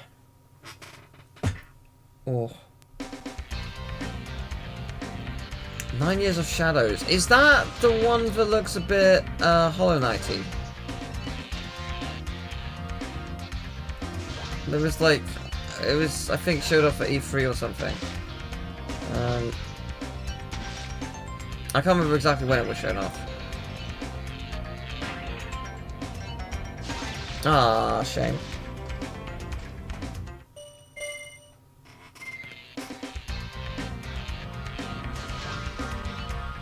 Yeah, this one is super hard.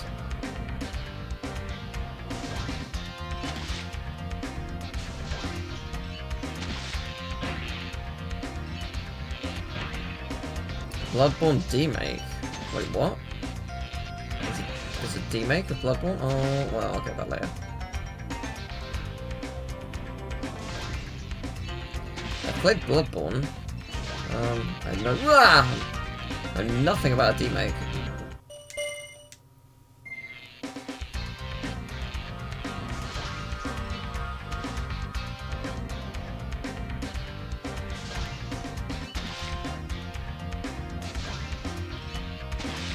Yeah, I don't really know much about Chrono Cross. I think I'm more excited for the Live Alive or Live Alive or whatever it's, however it's pronounced. Because that's like, yeah, that's like classic Square Enix RPG, but like iconic. And I don't really know much about it, honestly. I'm gonna need a miracle because I'm gonna have to come back. Pray for me.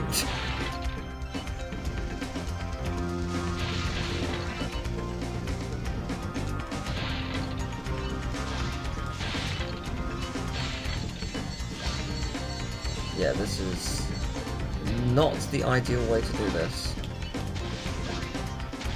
But it will work, maybe. I will make it work. Plane is there. Good, and then we're going through here, and hopefully I will see a boat immediately. There it is! Wow, that worked. Okay, nice.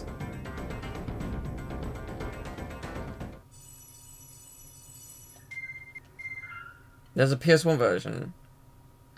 Wait, but it's actually playable? Or is it just like a video? Because I know that like people have done like animations that look like...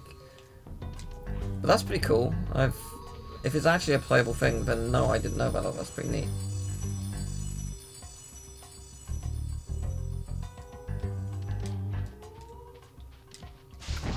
Okay, I've done that level. Oh, it's everyone's favourite level. Oh, that's cool. I didn't know about that. When did that happen? Oh, apparently I've got no sparks, which I definitely should have for this level.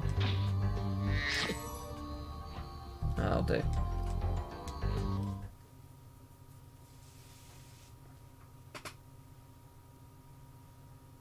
But yeah, I've never played a Chrono Trigger, so I should probably play that before Chrono Cross. I've not even like seen a playthrough, so I genuinely like have no idea what the games are like, or well, I know what they're like to a degree, but like I don't know the story at all. which is kind of amazing that I've not been spoiled for them, I guess.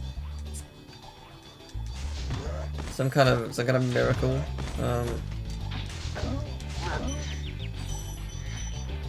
Guess I'll go this way first.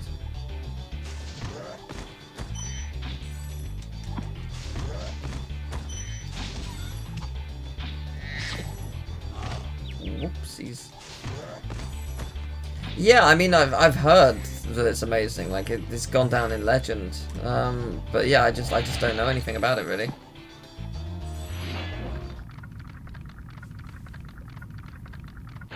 Huh. Spyro. Peter, maybe that's something we could do together. Or maybe we could just like play it together at the same time or something. That could be fun. Like do like joint streams.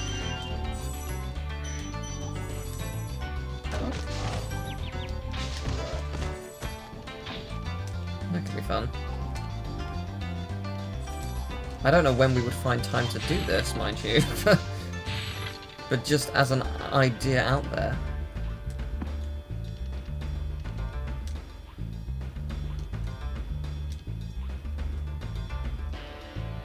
I thought that like 13 Sentinels came out ages ago. Like, isn't it quite old? Didn't it come out like 2 years ago? Or something? Or at least certainly like last year, early last year. Because like the it's certainly been requested on the Patreon vote once or twice.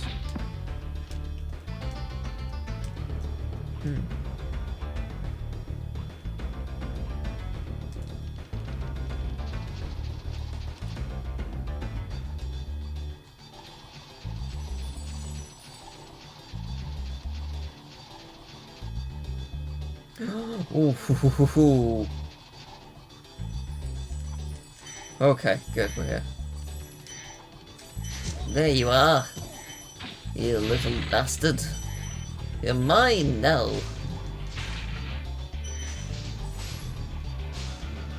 Fun fact: my video of treetops of this Reignited Trilogy is one of my highest viewed videos because loads of press got the game and were, for lack of a better word, shit at the game, and I was the one who actually did everything in the level.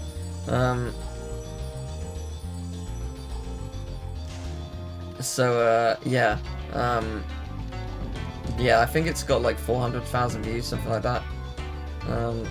Just because I was semi-competent.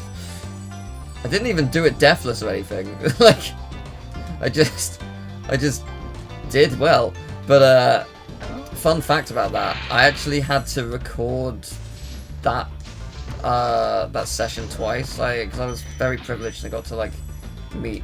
That's actually how like the meeting with Paul Yan happened, and I don't know if I've ever told like the full story of being delayed. So I got to go to the Toys Bob offices, and I got to meet the developers, and I got to play the game early, and it was a massive privilege. But that sort of only came about because I was ridiculously unlucky, and it, on a technicality, it cost me £100. So basically, I was going to LA. I was going to America for two reasons. Well, actually, for a couple of reasons, but one of them fell through. I was going to E3 because I wanted to see what opportunities could happen there. I was going to see my friend Nicole graduate, and I was going to see another friend, but unfortunately, it just didn't happen. It couldn't end up happening at the time. So basically what ended up happening is this is in June. I live on an island, and to get to my flight in London, I need to fly to an airport called Gatwick, and I need to travel from Gatwick to Heathrow, because you can only get to America from Heathrow. So I in June, there was fog, surrounding where I live. So my flight off of the island I live on was delayed by 7 hours, enough to miss my flight. And oh boy, we did try to get there in time. My mum, whilst I was on the plane, booked like a private car to get me to the other,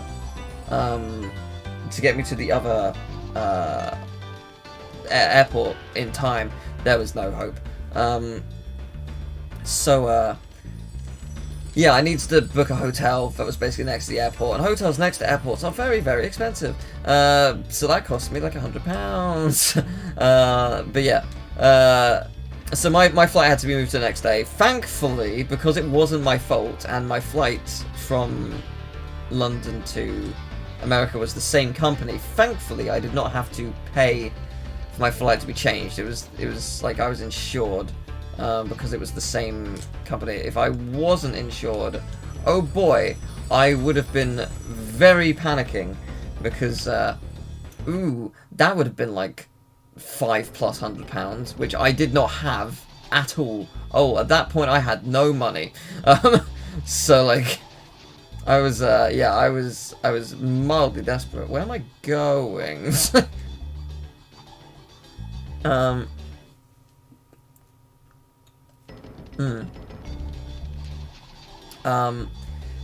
yeah, I basically contacted my representative at Activision and was like, hey, I'm still super interested in getting to play the game.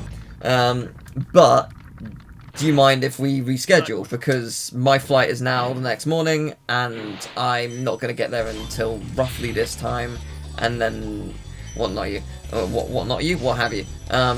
So yeah, that was, so basically we were, so I had to, is that everything? Oh no, I know what I'm missing. So yeah, I arranged that, and the only time I could get was the absolute last available time to play it. It was the last time in the evening. I can't remember exactly what time it was. I want to say it started at 5, and then finished at like 5:45, 6 or so. I think I might be wrong about that. It was a while back. But yeah, so I had dinner the night before at like, I don't know, 7 PM. Like my plan, because I don't really like airplane food, as I say, I'm a very picky eater. I will eat it if I'm desperate, but like I prefer to have. So what my plan was to wake up, get some lunch, get some breakfast. Because my flight was super early, so I was going to get some breakfast, and I was going to then like just get a bunch of snacks so I could have that on the plane and just eat them throughout the like 10+ hour flight. I think it was 10 or 11 hours, I can't remember exactly. Now, you know how I missed my flight? So the person I spoke to rearrange the new flight, he was a bit of a dick, and also, I don't want to throw the word incompetent around, but it was the lovely lady who I spoke to in the morning, her words, not mine. So he, not only did he delete that flight that I was originally going to go on to make the new one, he deleted my flight back. So she was looking at it like, and I'm so glad that she noticed this, because oh boy, I would have been trapped in America and I would have been freaking out. But yeah, she noticed this and was like, oh my god, what have they done? Like, this is really bad. We need to fix this. It's going to take a couple minutes. So by the time that was fixed, and thank her for it, it was amazing. I loved that she was able to help that. So thank you very much. Person I do not really know. Basically, I was at the point where I had to run to my flight because I had no time anymore. So I did not have breakfast. I did not have snacks. I didn't really have anything on the flame that I liked. I had very, very cold, like, pasta with sauce, and I don't really like sauce. So I was like, this is the limit of what I got, I guess. It was a small amount. So I basically didn't really eat for 24 hours, besides a very small amount of pasta. But yeah, so I got to the event, which was super fun.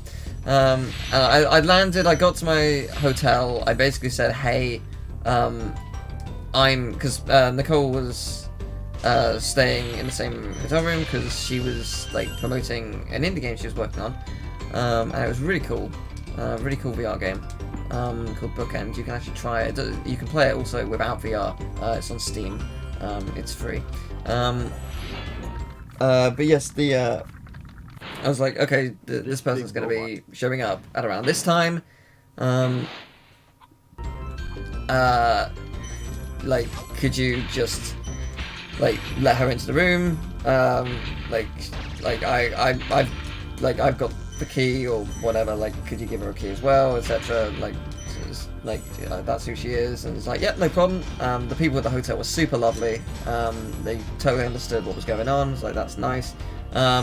So yeah, I told her what had happened the night before, or at least I told her part of it.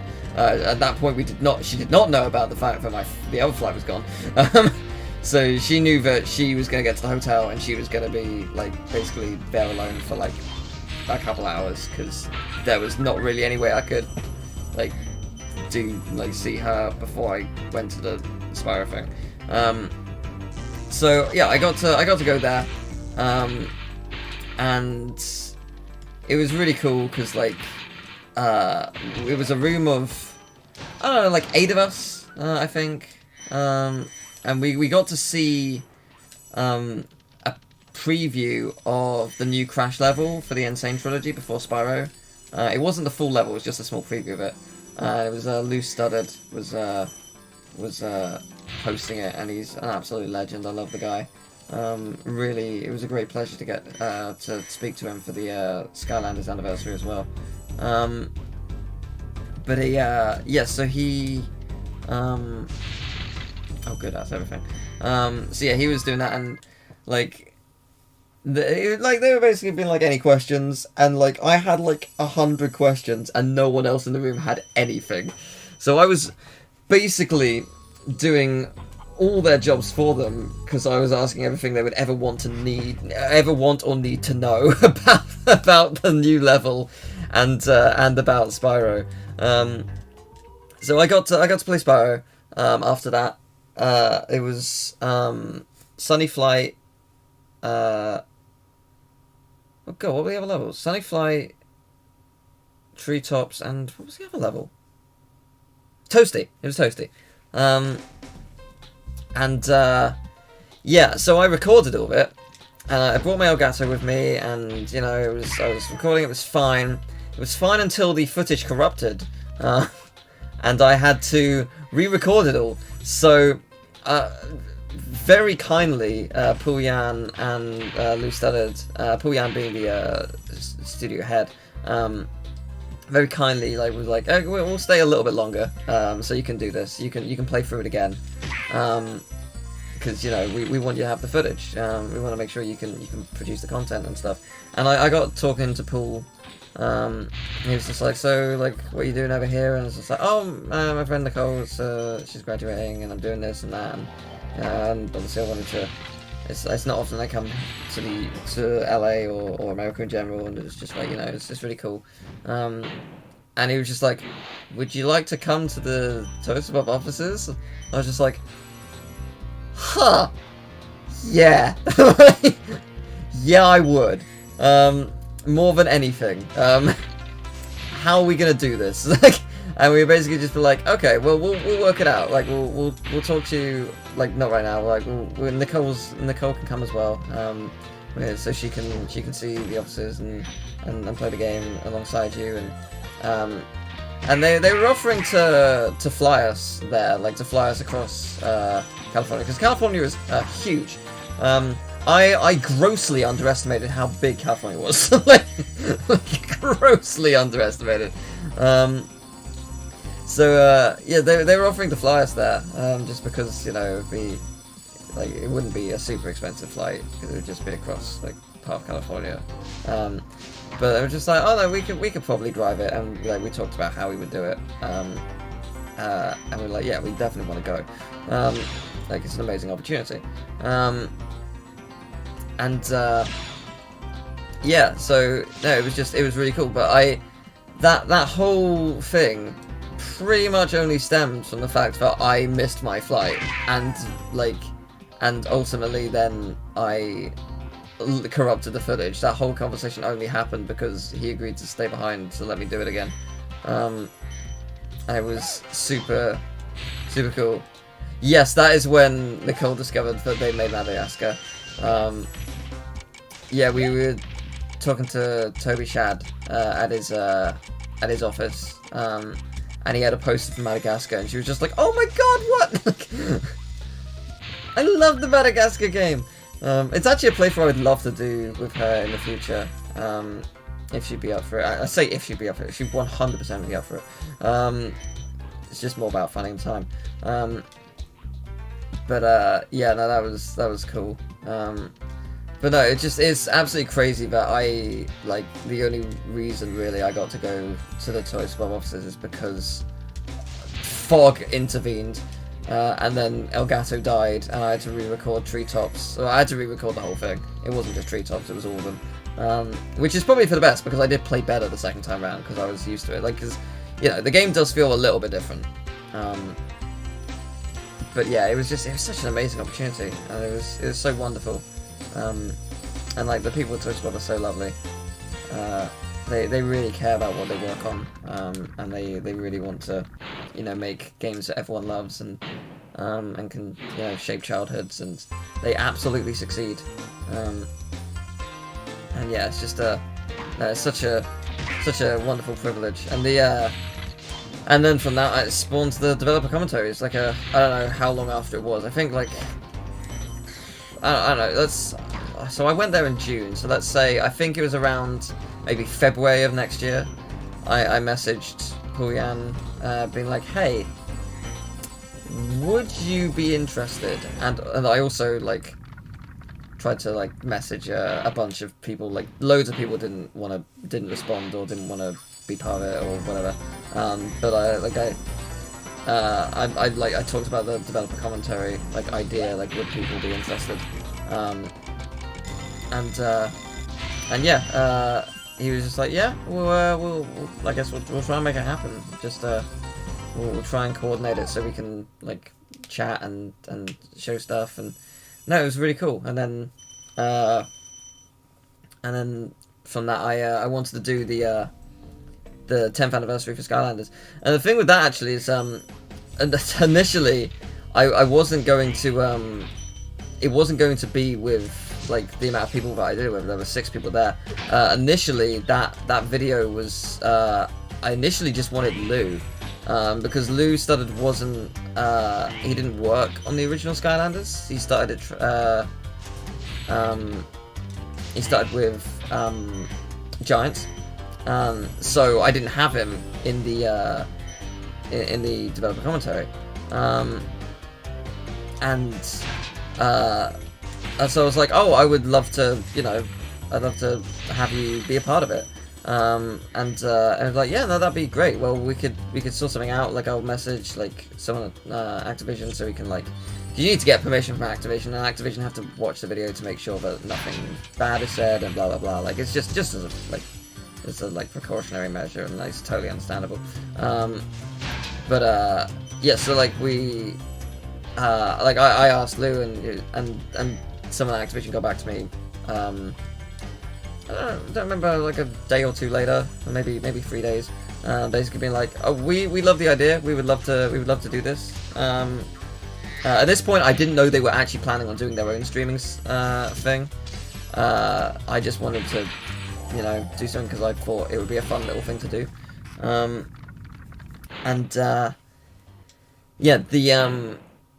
Yeah, so they were like, okay, so we love the idea of Lou being there, and Lou, I'd met him a couple times, but like I wanted to, like, you know, probably chat with him again because he's such an awesome guy. And it's like, hey, would you also be interested in having, you know, Paul Yan and a couple others join you? It's just like, yeah. And originally, it was gonna be like, I thought there was just gonna be, I think, 4 people there, and then it ended up being, I think, was it 6? Yeah, it was 6 others, right? Or was it? Yes. I don't even know anymore. Was it 6 others? I think so. Yes, because yeah. It was a 9 people grid, and 2 of them were PR that I had to block out, because they were basically just muted, listening in, making sure it was all good, and they were I was recording everything and making sure it was fine, but I imagine they were probably also like recording stuff and just in case something went wrong and blah blah blah. Hold your... But yeah, so they yeah, I wasn't expecting there to be so many people. That was genuinely a surprise to me. A wonderful one for sure, but I genuinely didn't know it was coming. And it was just like, yeah, no, more people wanted to hang out. And like, it was very flattering, and it was very flattering, and it's very fun to hang out with these people, because, like, you know, I love the Skylanders games. I love the, you know, Spyro and many other games that they've worked on throughout their careers, and it's just like, you know, it's like heroes of the game world, you know. It's really cool, at least for me it is. So yeah, it's pretty cool. See you later, Peter. I hope you have a lovely day. Actually, I wonder if he's gone to stream. I know he was going to stream at some point, and his time is limited, so that might be what he is up to. Which, if so, we can't really raid in the conventional sense if that is happening, but we can leave a link and be like, whoa, let's watch him stream Final Fantasy VII Remake. But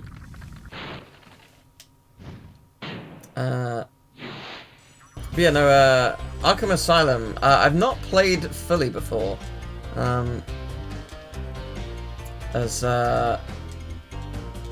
yeah, I've played probably about half of it. I liked it though. It's the only Arkham game I've played, which is probably very bad of me. But it's you know, I enjoyed what I liked. Well, I enjoyed what I liked. I enjoyed what I played. But yeah, I just haven't played much of it. Yeah. As for like Microsoft buying Crash, I mean, it's fine. It doesn't really. I don't think it really affects things. I think Microsoft are going to do a lot with it, because it just makes sense to. So we'll see, I guess. Adags, hello. How do you do? I hope you are well.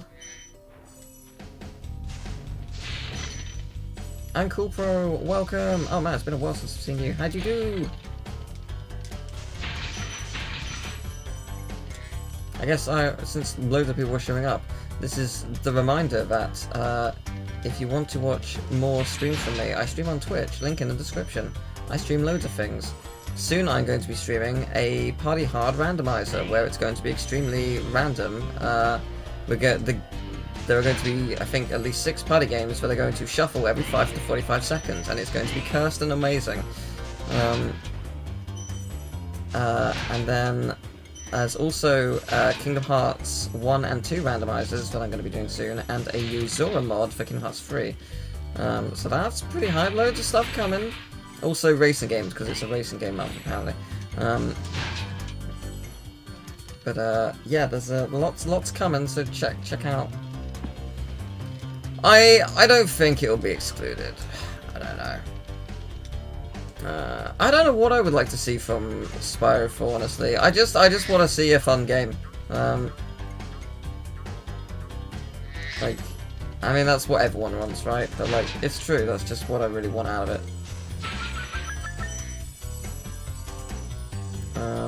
So yeah, I don't know.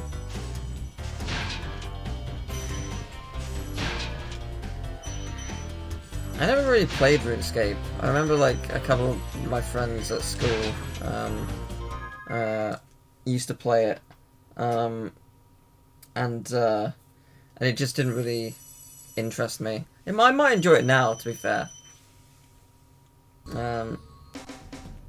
Like, yeah, I'd probably enjoy it a lot more now. It was the kind of game I wasn't into at the time. But no, I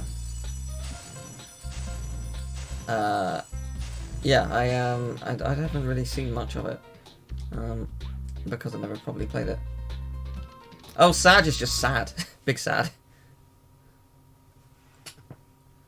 Big sad. Big Sag. But yeah, you missed the porn bot. It was a good time. I'd abandon him. Terrifying.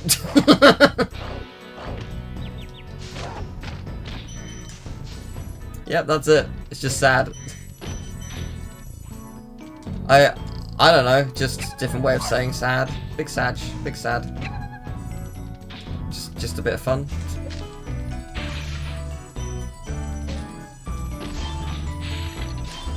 Oh yeah.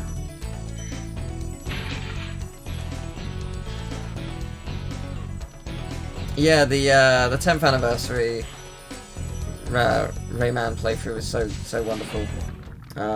The only, like, the biggest downside of that playthrough is the segment with Brittany and Peter, because of schedules for everyone's.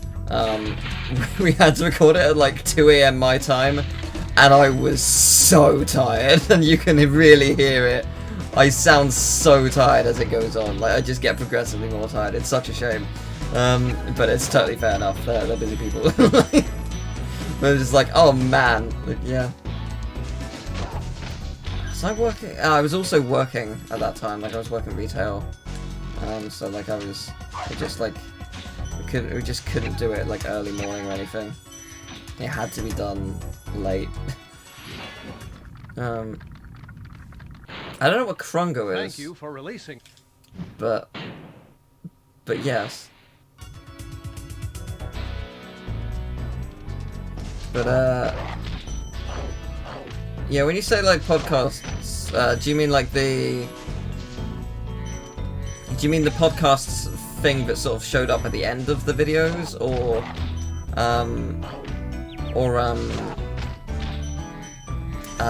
the actual podcasts that I'm doing for Patreon? Because on Patreon I am doing podcasts, monthly podcasts now, and I'm genuinely not sure what you mean. But no, it was great. The playthrough is amazing. It's really funny. Honestly, it's worth watching the best of, because I made a best of for it. It's worth it for a multitude of reasons, but there are a couple moments in particular stand out. Lewis meeting like a psychopath YouTuber is one hell of a trip story, but so worth listening to. Elbag, Super, Tomo, and Joby, like, just derailing before the recording begins is amazing. And Emil being late for the recording session, and all the jokes that stem from it is so good. It's just there's loads more moments for that, but it's so good. It's so good, so funny. I mean, sure, the entire episode, but particularly the beginning is so good. Oh, you little.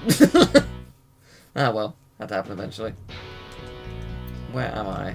Yeah, here. No, it was a great playthrough. So was the 10th anniversary stream, which you can also find best of moments. Just good times all around. Yeah, the stream was great as well. Like, each year it's good. It's just so funny. Like, it's interesting because, like, there's every single year consistently. It doesn't matter how like hype the game is or the moment. Like the the point where, because it's a 15-hour stream, the point where I dip is always between 3 and 6 p.m. every single time. Because at that point I will have been streaming for about 6 hours. No more, in fact, because there's the hour free music. So I've been streaming for around 6 to 7 hours, and at that point I'm just drained. And then after 6 I have dinner, and I'm just like, whoa, let's go. And it's also like the big hype because it's the bit incentives for like the trilogies, which are always fun. And yeah, it was just great. But yeah, like, I mean, with that stream, like, everyone was so wonderful and made me like a 10th anniversary video, which I haven't watched in a while. I should probably do that at some point. It was very sweet, and everyone was either really, really kind or really, really funny. So yeah, it was just cool.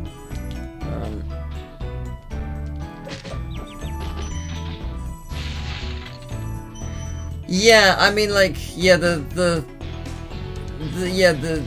podcast like format at the end of those pretty much stemmed from we ran out of footage for that world and we didn't want to stop the conversation. There was still so much to talk about, so it just had to become a podcast. Because like, yeah, if we could, like, we would have just used footage, but there were so many people that needed to be part of the series and in different segments and stuff, so it's just like, it just made sense. But yeah, it was fun. It was always fun.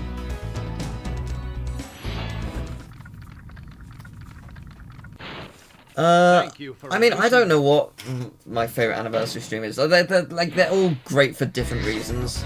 They all have different things which are so funny. Like, I mean, the great thing about that one was Emil was actually there in person with me, so like we actually got to do proper 2-player stuff in person, and you know, like, it was just, there's a very different energy when someone else is in the room. So that was really nice. But I like them all because like the interaction between the chat is so nice, and I get to hang out with you guys, and like last time Ultima got to be there, which was really cool. I like the trilogy's always funny and weird, and just, yeah, it's just, I don't know, it's great. They're always great. So yeah, I don't know which is my favorite. I don't think I have like a favorite in particular. I think that is everything. I think you're usually a forcing sniper for the crate. I don't even know what like my favorite moment would be from any of the streams. Like the thing that the first thing my brain goes to is anything like Sam saying, or David absolutely dying at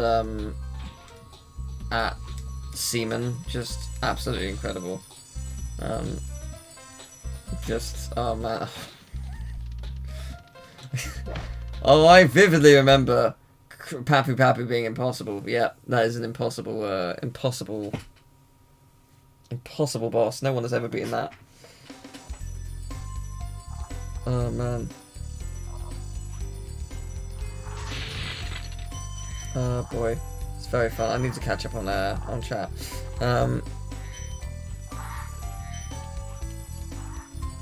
I would like some pixel tits. That does sound pretty good. Thank you.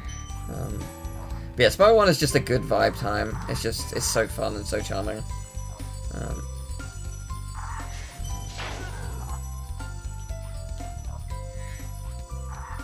Oh, there's someone down here. I like didn't see them.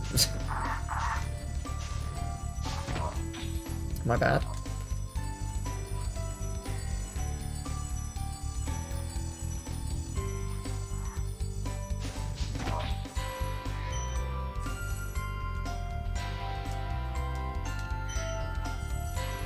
Yeah, it's no, the anniversaries are great. I haven't like got anything like prepared specifically for this year's anniversary. I do for trilogies. Trilogies are always quite easy. Like, I come up with a ton of them in advance. Just because, like, if I find a game, especially for bullshit, if I find a game where I'm like, oh, this needs to be on the list, like, then I'll jot that down. But yeah, like, I don't know. I don't really plan games ahead of time, because, like, the games could end up being something that you know, did really well throughout the year. For example, was it no, it wasn't the first one, it was the second one, the 2019 one. Like, Crash Team Racing was such a big game for me and the channel, so I naturally had to stream that. I mean, it's also just, oh, fun fact, this is the only one of its kind, the only red box. Yeah, I had to stream that because it was just made good sense. Rocket N64. No, I don't know if I've even heard of it. I mean, I might have seen something, but it's not ringing a bell.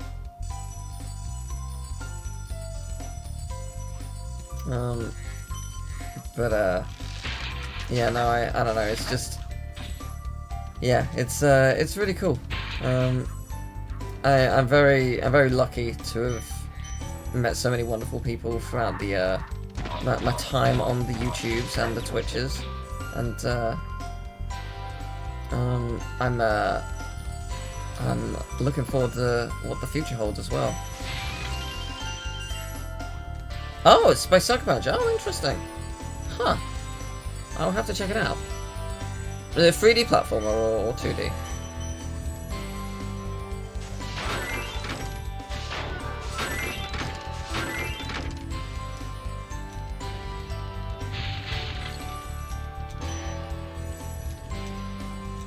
Yeah, I don't think I've actually seen that. I mean, I might have seen it somewhere. Like, I've probably seen, like a video on Sly, and they were probably talking about Sucker Punch in general, and they were like, hey, did you know before Sly they did this? And they probably, like, showed stuff.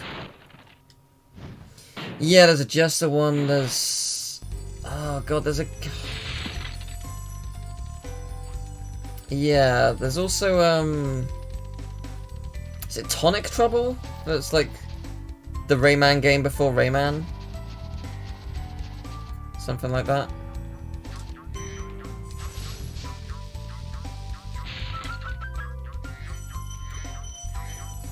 There was another game that I'm, like, I can't think of... It's like an obscure platform, but I can't think of... Oh, did I not get the key? Ah. How did I miss the key? Isn't it, like, just right in the open? Yeah, there's a game I'm thinking of that's like a 3D platformer, but, like, I can't think of what it is, like, at all. Like, I know it exists, but I, like, can't think of what the gimmick is. Oh, Jinx. Oh, I have heard the name. There's, like... Oh, God, what's it called? Oh, how did I miss this? It's, like, right here. Like, what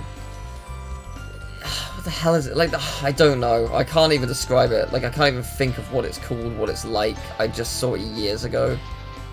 So I'm not helping. It's not Jersey Devil. I think you play as a bull or something. Glover! You play as a glove! Glover! Oh my god! I just needed to say the word bull, and that was it.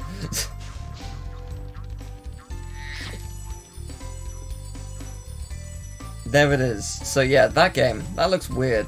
Like, yeah, I've not really seen anything of it. Like, I've not played it myself, sorry, but I saw a playthrough years ago, and I don't... Clearly it left a lasting impression. But I couldn't remember anything about it. Will YouTube be gone in the future? I mean, like, in the far, far, far future, sure. But, like, I imagine it would be archived, honestly. Unless there was some kind of, like, terrible thing that happened. I'd like to think things will be archived. Yeah, you should do it. Why not? Do a bunch of classic, obscure platformers and stuff. maybe discover some stuff you've never played as well. I'm sure there's a bunch. You'll be like, oh man, this is awesome. I didn't play much. I played like, I don't know, like 20 minutes of it, like a decade ago.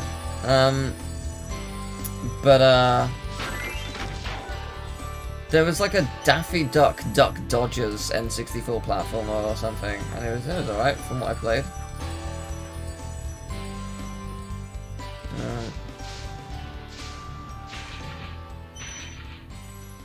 Oh yeah, yes, Hubba's not really been like streaming to Twitch or anything, just like Discord people.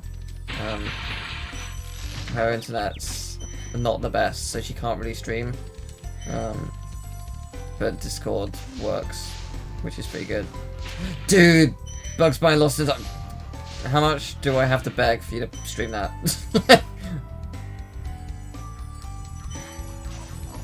Because, man, so good. Have you played Bugs and TARDIS Timebusters? Because that is a great time as well.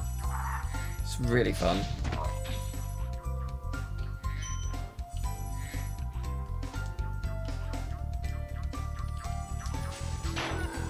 He'll do it soon. Sweet. I'm excited. That is some hype. Bugs Bunny Lost in Time is amazing. It's so good. Like, it's such a project of love just because of how many cool references there are. You know, playing Timebusters? Oh, Timebusters is so good. You'd really like it. It's the perfect sequel. And it's playable two-player as well, which is cool.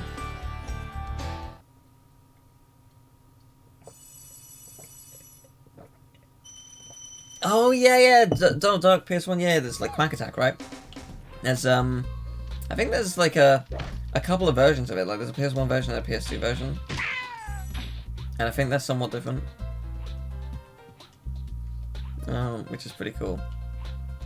Yeah, so I guess I may as well talk about this over on my Twitch. I've got like a sub goal for subscribers on Twitch. And if I reach 50 subscribers, my plan is to do streams of PS1 demo discs. Ideally as many as I can get my hands on. And it's basically gonna be like just a really cool, like, obscure trip, because there's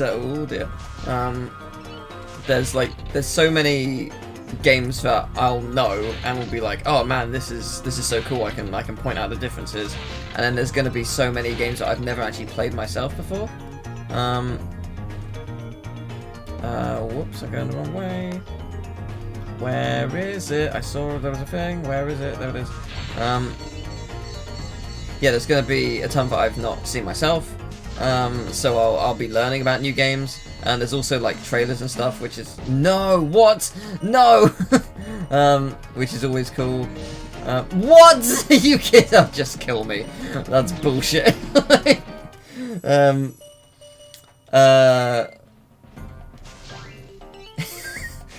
How did that happen?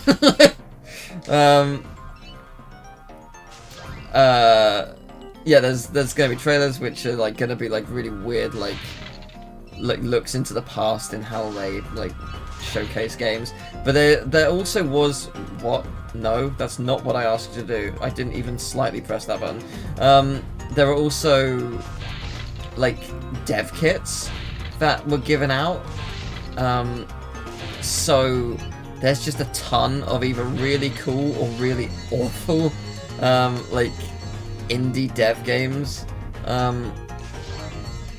So yeah, like that's gonna be a lot of fun. It's gonna be incredibly cursed and incredibly nostalgic and just a very funny experience all around. So that's the sub goal on Twitch. The subscriptions are not in any way required, but are very much appreciated.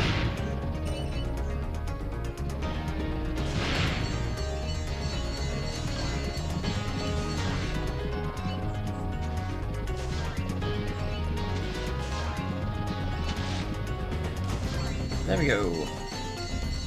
Whew. Oh. My back is killing me. Oof. But, yes.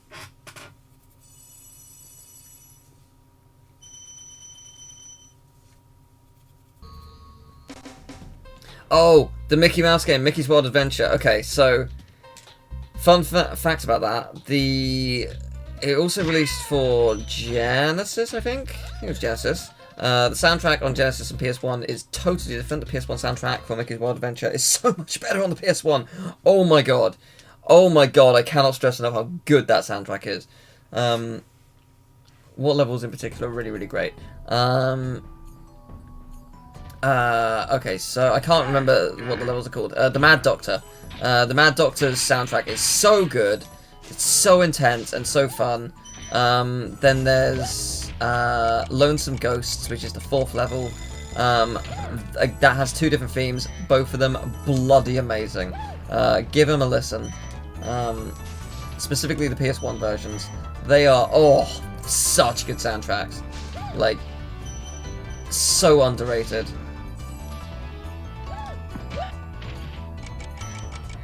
So yeah, that's what I can recommend.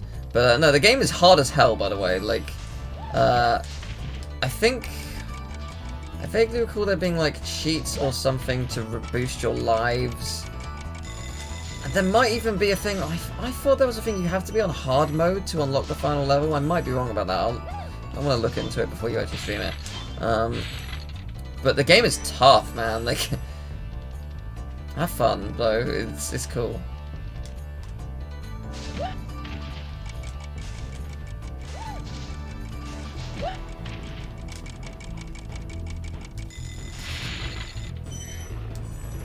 Ooh, okay. Yeah, the Kirby demo was a surprise.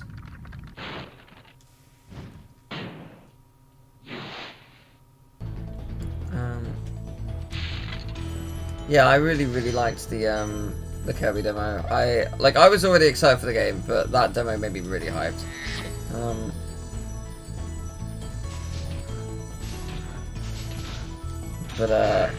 Oh really? I was gonna say something. Yeah, making demos is kind of challenging.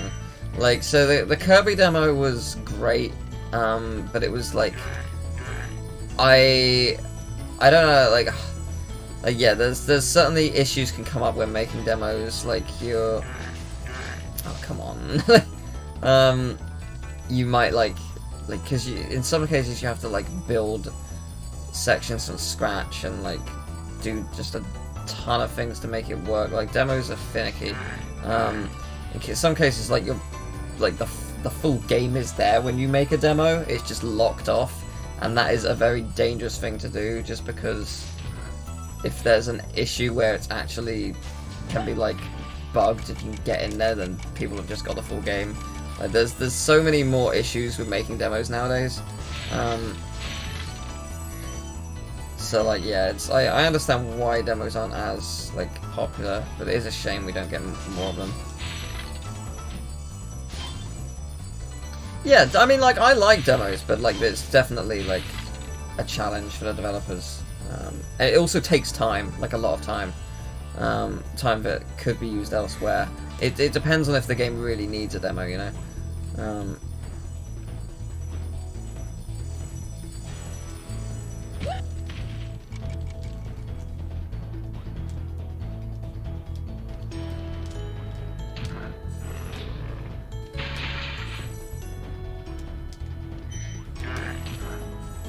What I've been doing, I'll just clarify.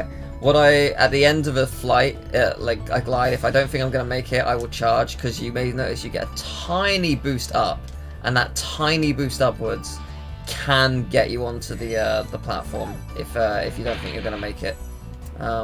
Like so, I definitely wouldn't have made that if I didn't do it. It worked in treetops as well earlier when I didn't die there. Oh, that's a terrible noise. Please stop.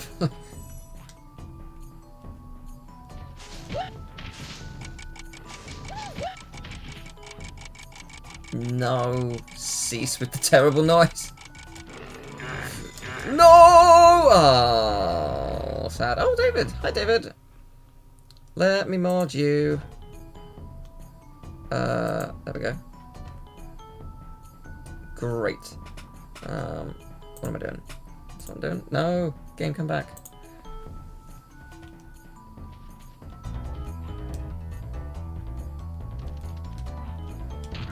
Right, where was I? I was... making my way across.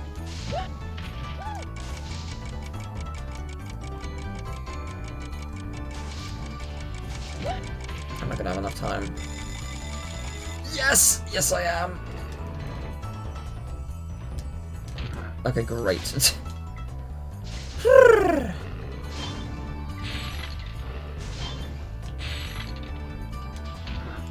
Yeah, I mean, I've made you a mod, but the moderation system on YouTube is absolute garbage, so yeah, I mean, what I've given you is a curse more than a privilege, but sure.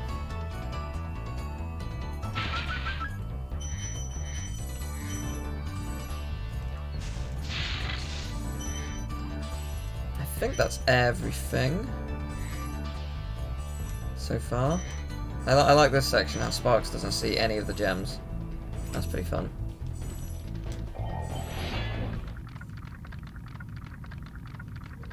Yeah, I mean, it's hard to mod because it just doesn't work.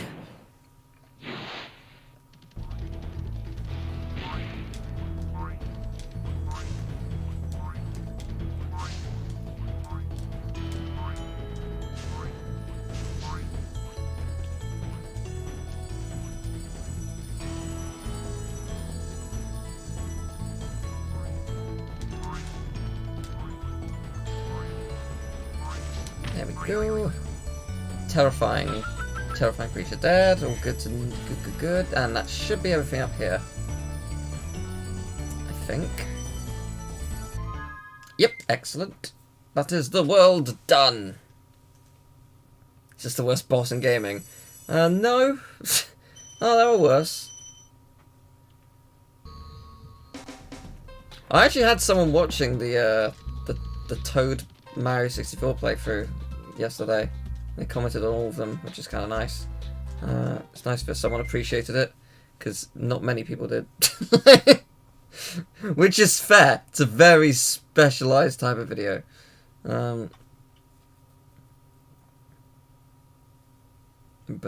Yes. Yes, I know about the Vortex Run. Yeah, the Vortex Run's pretty cool. Yes.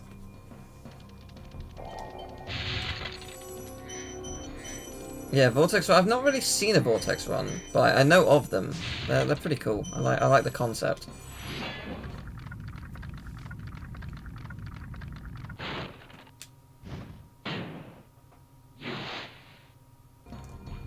But yeah, I haven't done a top 10 list in a while. But like about something specific outside of like top 10 games of the year or whatever. Probably should.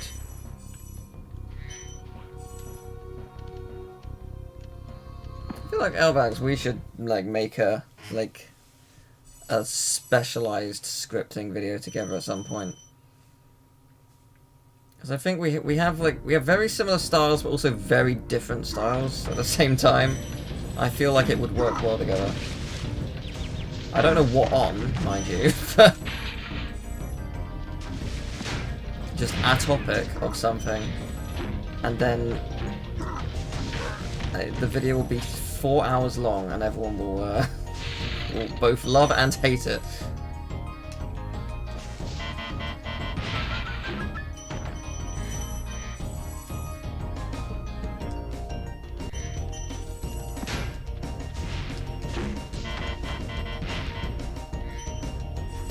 Top 10 frogs. Interesting. Okay, so number 1, frog from Undertale. Specifically the 4th frog. You don't think there's actually a 4th frog, even though there's only 3 frogs, but no, one of the frogs is in the wall, and it's genius. Everything in Undertale is perfect, and no one will convince me otherwise. Okay, this guy's a dick. Can you die? Like.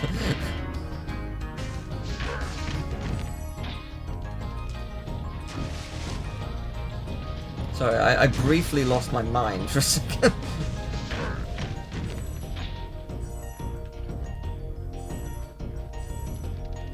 Yeah, I did like the top 10 bridges in gaming, and it was like such a shit post video. Like it started off serious and it just devolved, and it got no views. I was gutted. Keep up the good work. I was actually so disappointed. Because, like, I'd wanted to make that video for ages, and then it actually just, like, no one liked it. Well, there wasn't people didn't like it, just no one saw it. It's like, ugh, sad. I've always wanted to do a top 10 sewer levels. But I don't know how well that would go. The problem with, like, doing a top 10 type of level list, I mean, it's all subjective, really, but, like, there's no way you could ever play all of them. Or there's a bunch you've never heard of and stuff.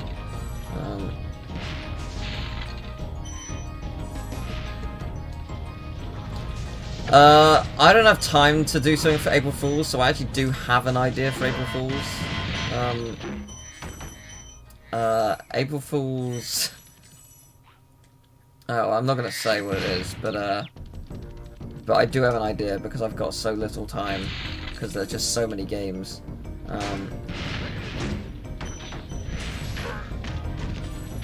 I remember years ago, I never did it. I had the idea of, because I never played any like shooter games on the channel. I had the idea of doing a Call of Duty game.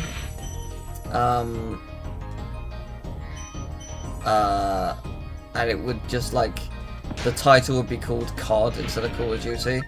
And it would start out as like, it would be like Modern Warfare 2 or whatever, and it would start out just normal, and then, I don't know, a minute into the video, it would cut to me in person holding a COD and being like, look, COD!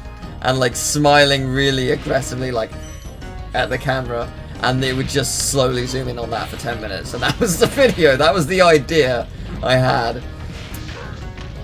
But that did not happen. Probably wouldn't. I really liked the Call of Duty pacifist run. It was stupid, and that was why it was perfect. But yeah, it never happened. I never made the video.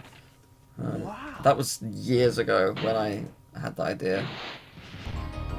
Oh, Minecraft. Oh man. I mean, I'd be up for it. Minecraft was fun. I mean, yeah, it's been years. When was that? Like 13, 14? A long time ago.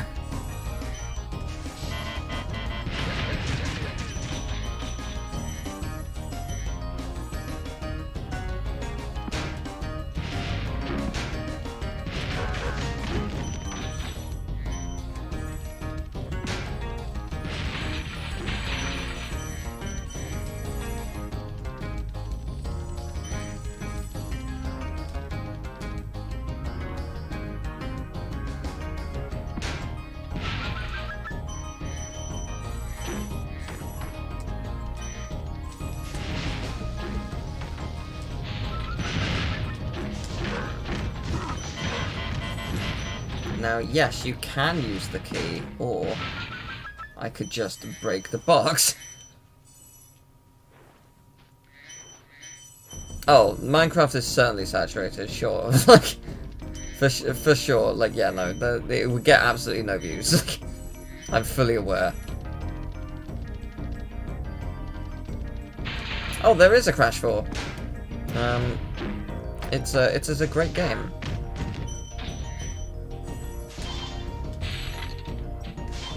My friend worked on it. Wow, I say friend. Friends! My friends worked on it. Multiple. It's really cool. I was always going to love it, but they worked on it, so it just made it better.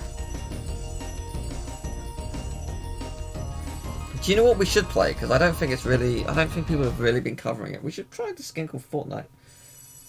I think we're onto a real winner here. Like, it might pick up traction. You never know. It's really hard to really tell, but I think it could work.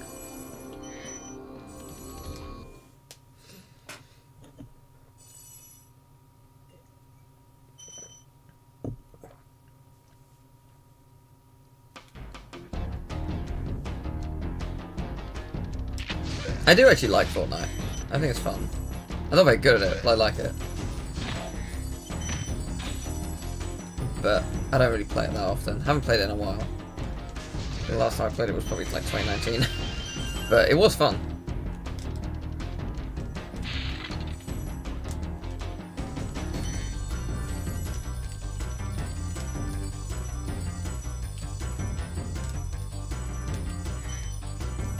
Yes, it's all about learning to beat the algorithm. How can you do it? How can the algorithm be defeated? The answer is, I don't know. And we'll probably never know.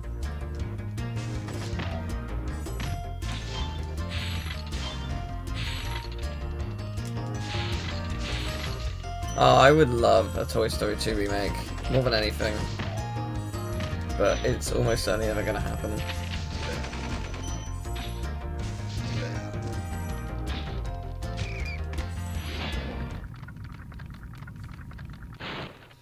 I actually, I do think I should try and do some Dreams videos, though. Oh, Christ! Because, yeah, Dreams is, just... It's so cool, there's so much going for it.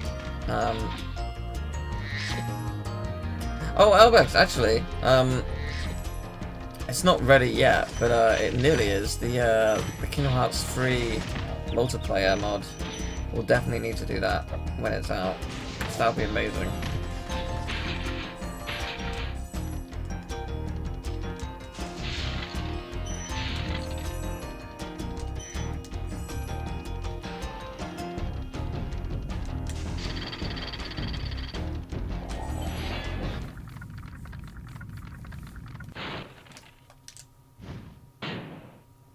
Ooh, nice. I got yeeted by a rat. Okay. Impressive.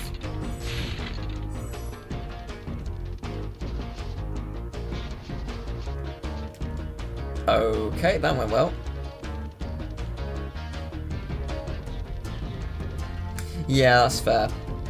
I mean, worst case scenario, I don't know how it works for like online. It might not need to be the same PC, so we can parsec it and stuff if need be. But yeah, it's really cool. Yeah, the mod scene is just amazing for Kingdom Hearts 3.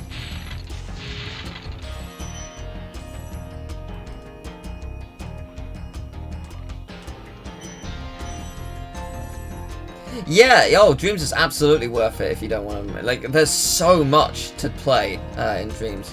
It's really, really cool.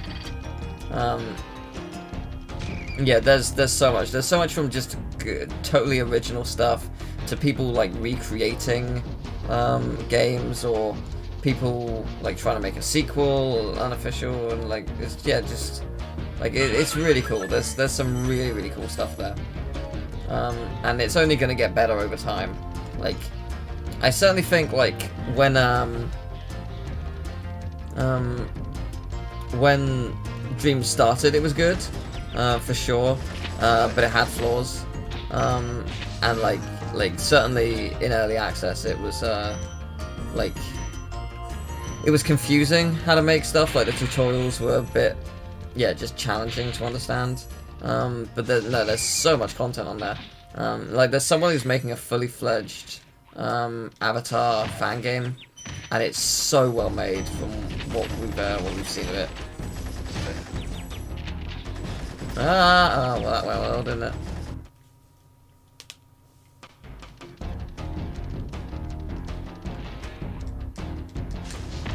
I think it has to be a Steam game for the remote play to work. I think. I might be wrong.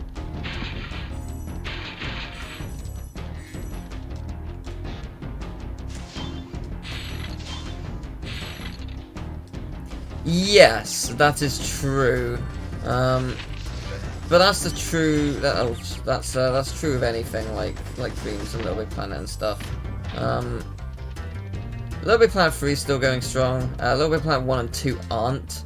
Their servers are down, but that's not very surprising. And everything from 1 and 2 were backed up for free, so nothing was ever lost.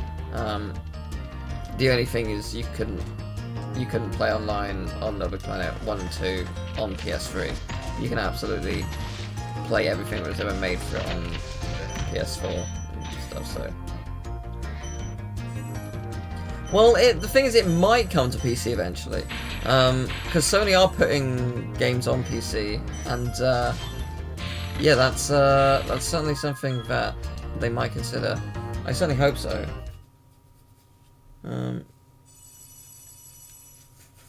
1 wasn't taken down because of hackers. That was coming down. 3 was taken down briefly, but it was brought back.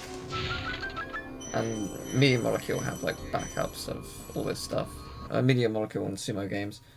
Sorry, 3 is Sumo Games. So yeah, Sumo. But yeah.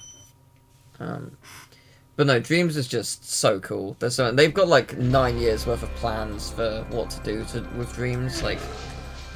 What we're seeing with Dreams is just the beginning. It's and I hope that it continues to grow and continues to thrive, because it's got so much potential for sure. Do you remember how earlier I was struggling to catch a thief, and now I'm playing really well again? Good times.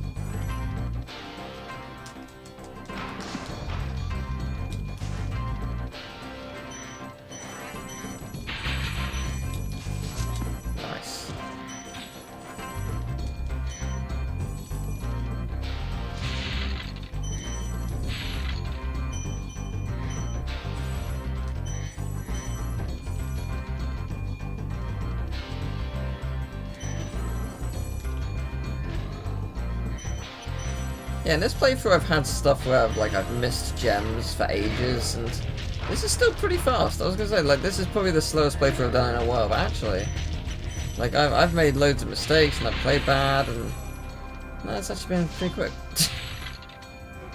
As it turns out, which is always nice.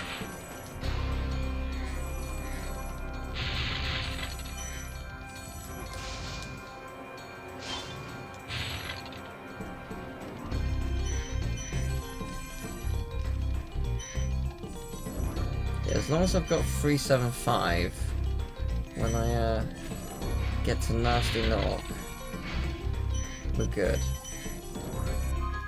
Yeah, we're good.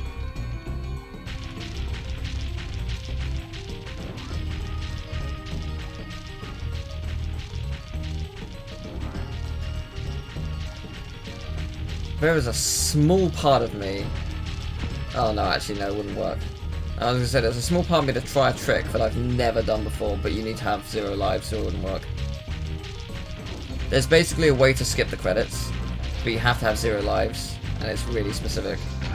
So basically, you want Nasty Nork to shoot you, when you reach him, you want Nasty Nork to shoot you, and then you want him to hit the ground without hitting you, and then you want to like fly into him, and it will fly you up into the air, and you want to try and hit him and underground whilst you're flying, and then land in the lava, and it will kill you. And if you have 0 lives, it'll give you a game over and skip the credits and take you back to the hub world. But it's very hard, and realistically I'm not going to be able to get it. It took so long. I did it, I beat the game. Not really. What about Ganasty Ganork? Nasty Nork is toast. So now there's order again in the Dragon Kingdom? Well, mostly. I've still got some treasure to pick up. What will you do next? I'd say the sky's the limit. Yay. So yeah, we've been streaming for 2 hours 55 minutes, so we basically beat this in like 3 hours. There's one more level left. That's kind of crazy. Kind of crazy how well that went. I'm genuinely surprised it went this quickly. Not that I'm complaining.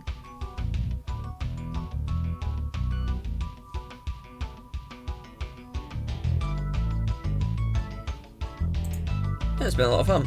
I've thoroughly enjoyed this, but we're not done. We've still got a level. Oh, the trick is super complicated.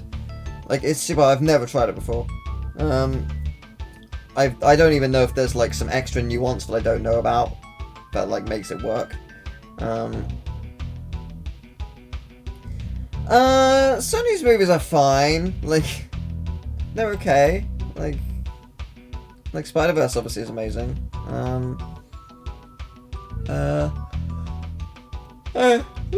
Sorry. I mean, technically, any of the Spider-Man movies are Sony.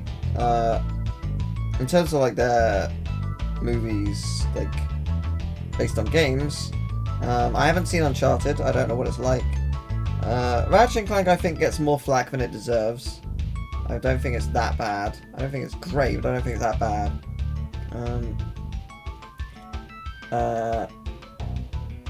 But yeah, that's alright. And hello, Winx Girl. I hope you were doing well. This has been a really fun stream. I hope you all enjoyed it. As I say, I stream on the Twitches. So if you wanna see more streams, the link is in the description. You can find it. It is there. So yeah, that'll be hope to see you around. The upcoming streams will be the Party Hard Randomizer, where party games will randomize every 5 to 45 seconds. So that should be fun. We've got Kingdom Hearts 1 and 2 randomizer, and Kingdom Hearts 3 Zora mod coming up in the future. Chocobo GP will be releasing soon, and I'll be streaming a bit of that. And Mario Kart 8 will be getting its DLC, and I will be doing some of that as well. So that should be fun. No, I've not seen Mitchell's vs. the Machines. I've heard amazing things about it though. I do need to see it. Yes, I do need to see it. I've heard many a good thing.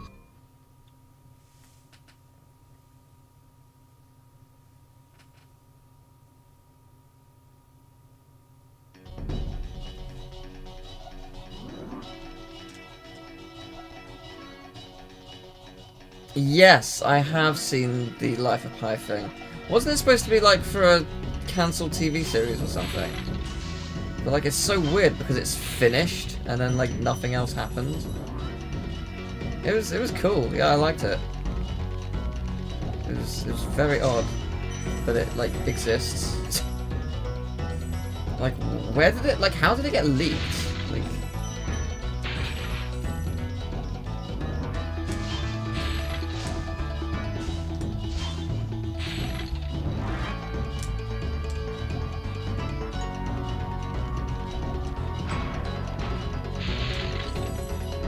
I mean, this is the best level of the game, right?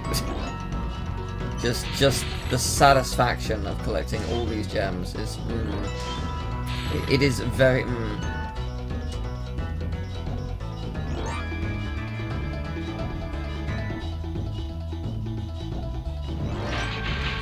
Oh, am I not gonna be able to get up there?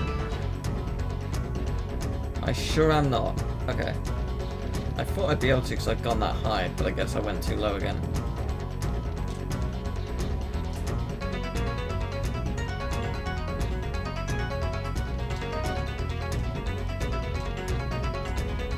Yeah, the treasure room's amazing. This whole level is just pretty cool. It's just a good concept.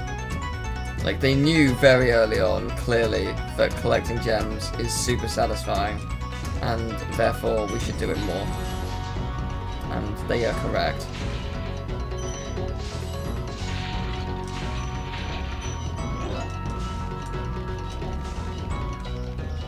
I can see this is going to be difficult. Oh, there we go. Okay, maybe not. Well, we've exceeded 3 hours, so we did not do the sub 3, but I also didn't skip cutscenes, so arguably it probably would have been sub 3. I don't know, maybe not. No, it's pretty honestly, it's pretty solid time. Like, given that I haven't played in a while, I'm quite happy with that.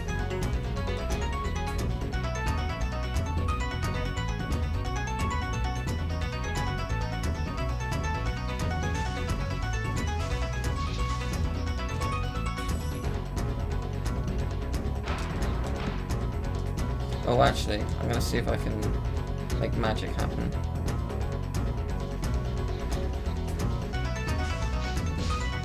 Ah, didn't get it to work.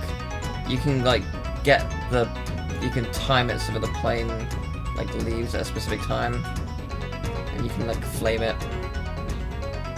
But I do not think it is going to work, so I will do it the legit way, I guess.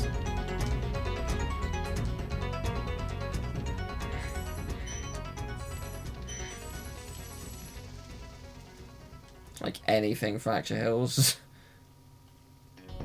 They're pretty rough. I don't dislike Fracture Hills, but it is difficult to say the least.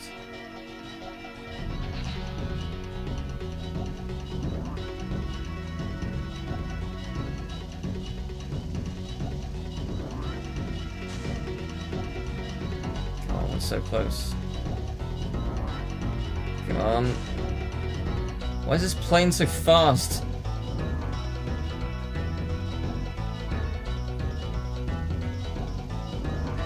Like, I'm not even getting close. No! Okay. Oh, the flag keep. Yeah, the flag keep was rough. Yeah. That's pretty bad.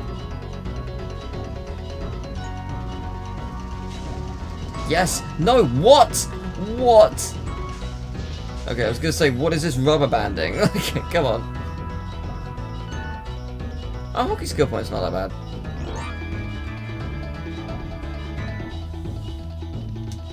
There are far worse.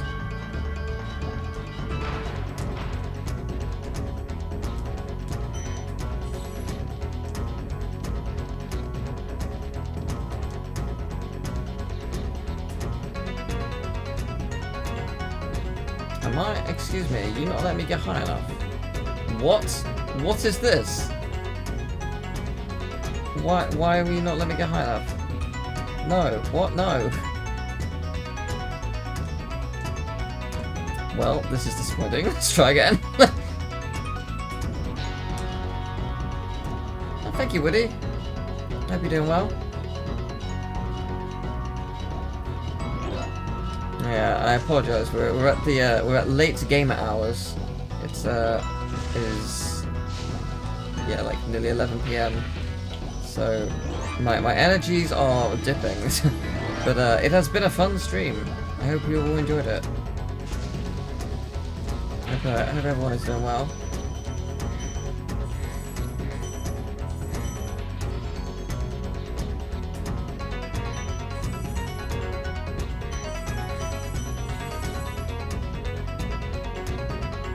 Alright, one room to go. I'm going to assume we got it all. Yep, that's all of it. Here we go. Best room of the game.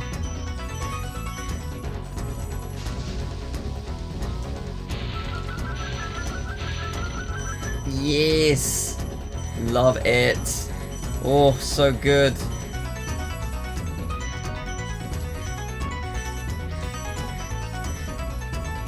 So very, very good.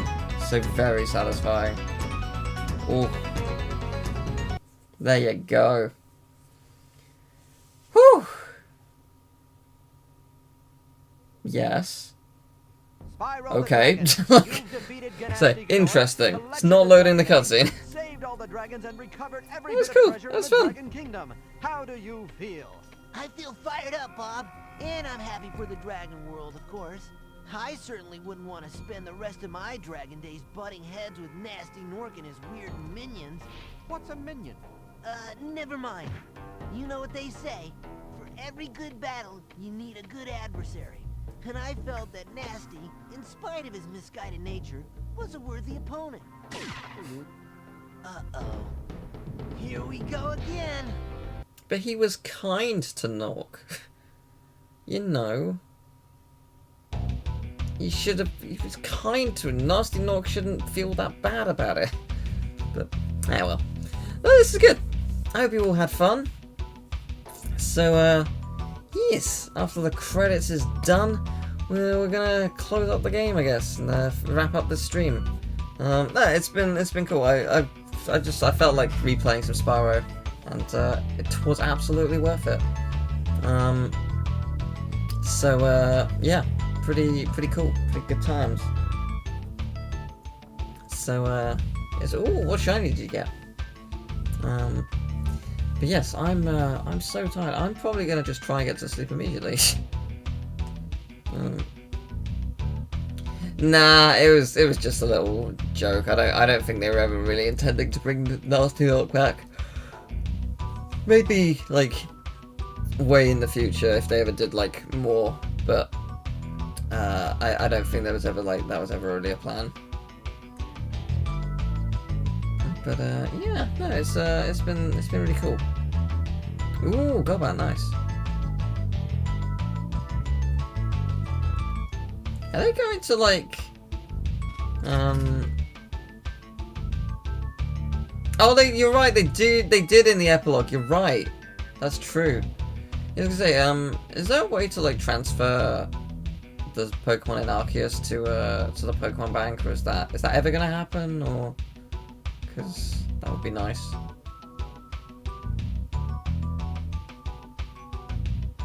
I absolutely love the camera, like it's so good. It's such a good idea for credits. I totally understand why they didn't do it for Reignited. There's too many names. Games nowadays take so many people. It's yeah, it's just not really, you couldn't really do it. It was confirmed. Good. Violet or Scarlet? Probably Scarlet. But both are cool. So, both. I guess. I don't know. I'm looking forward to it. But yes. Thank you, everyone. It was a wonderful stream. I had a wonderful time. I hope you did as well. And I guess I will see you in the future for more stuff, whatever it may be. I'll see you then. Bye.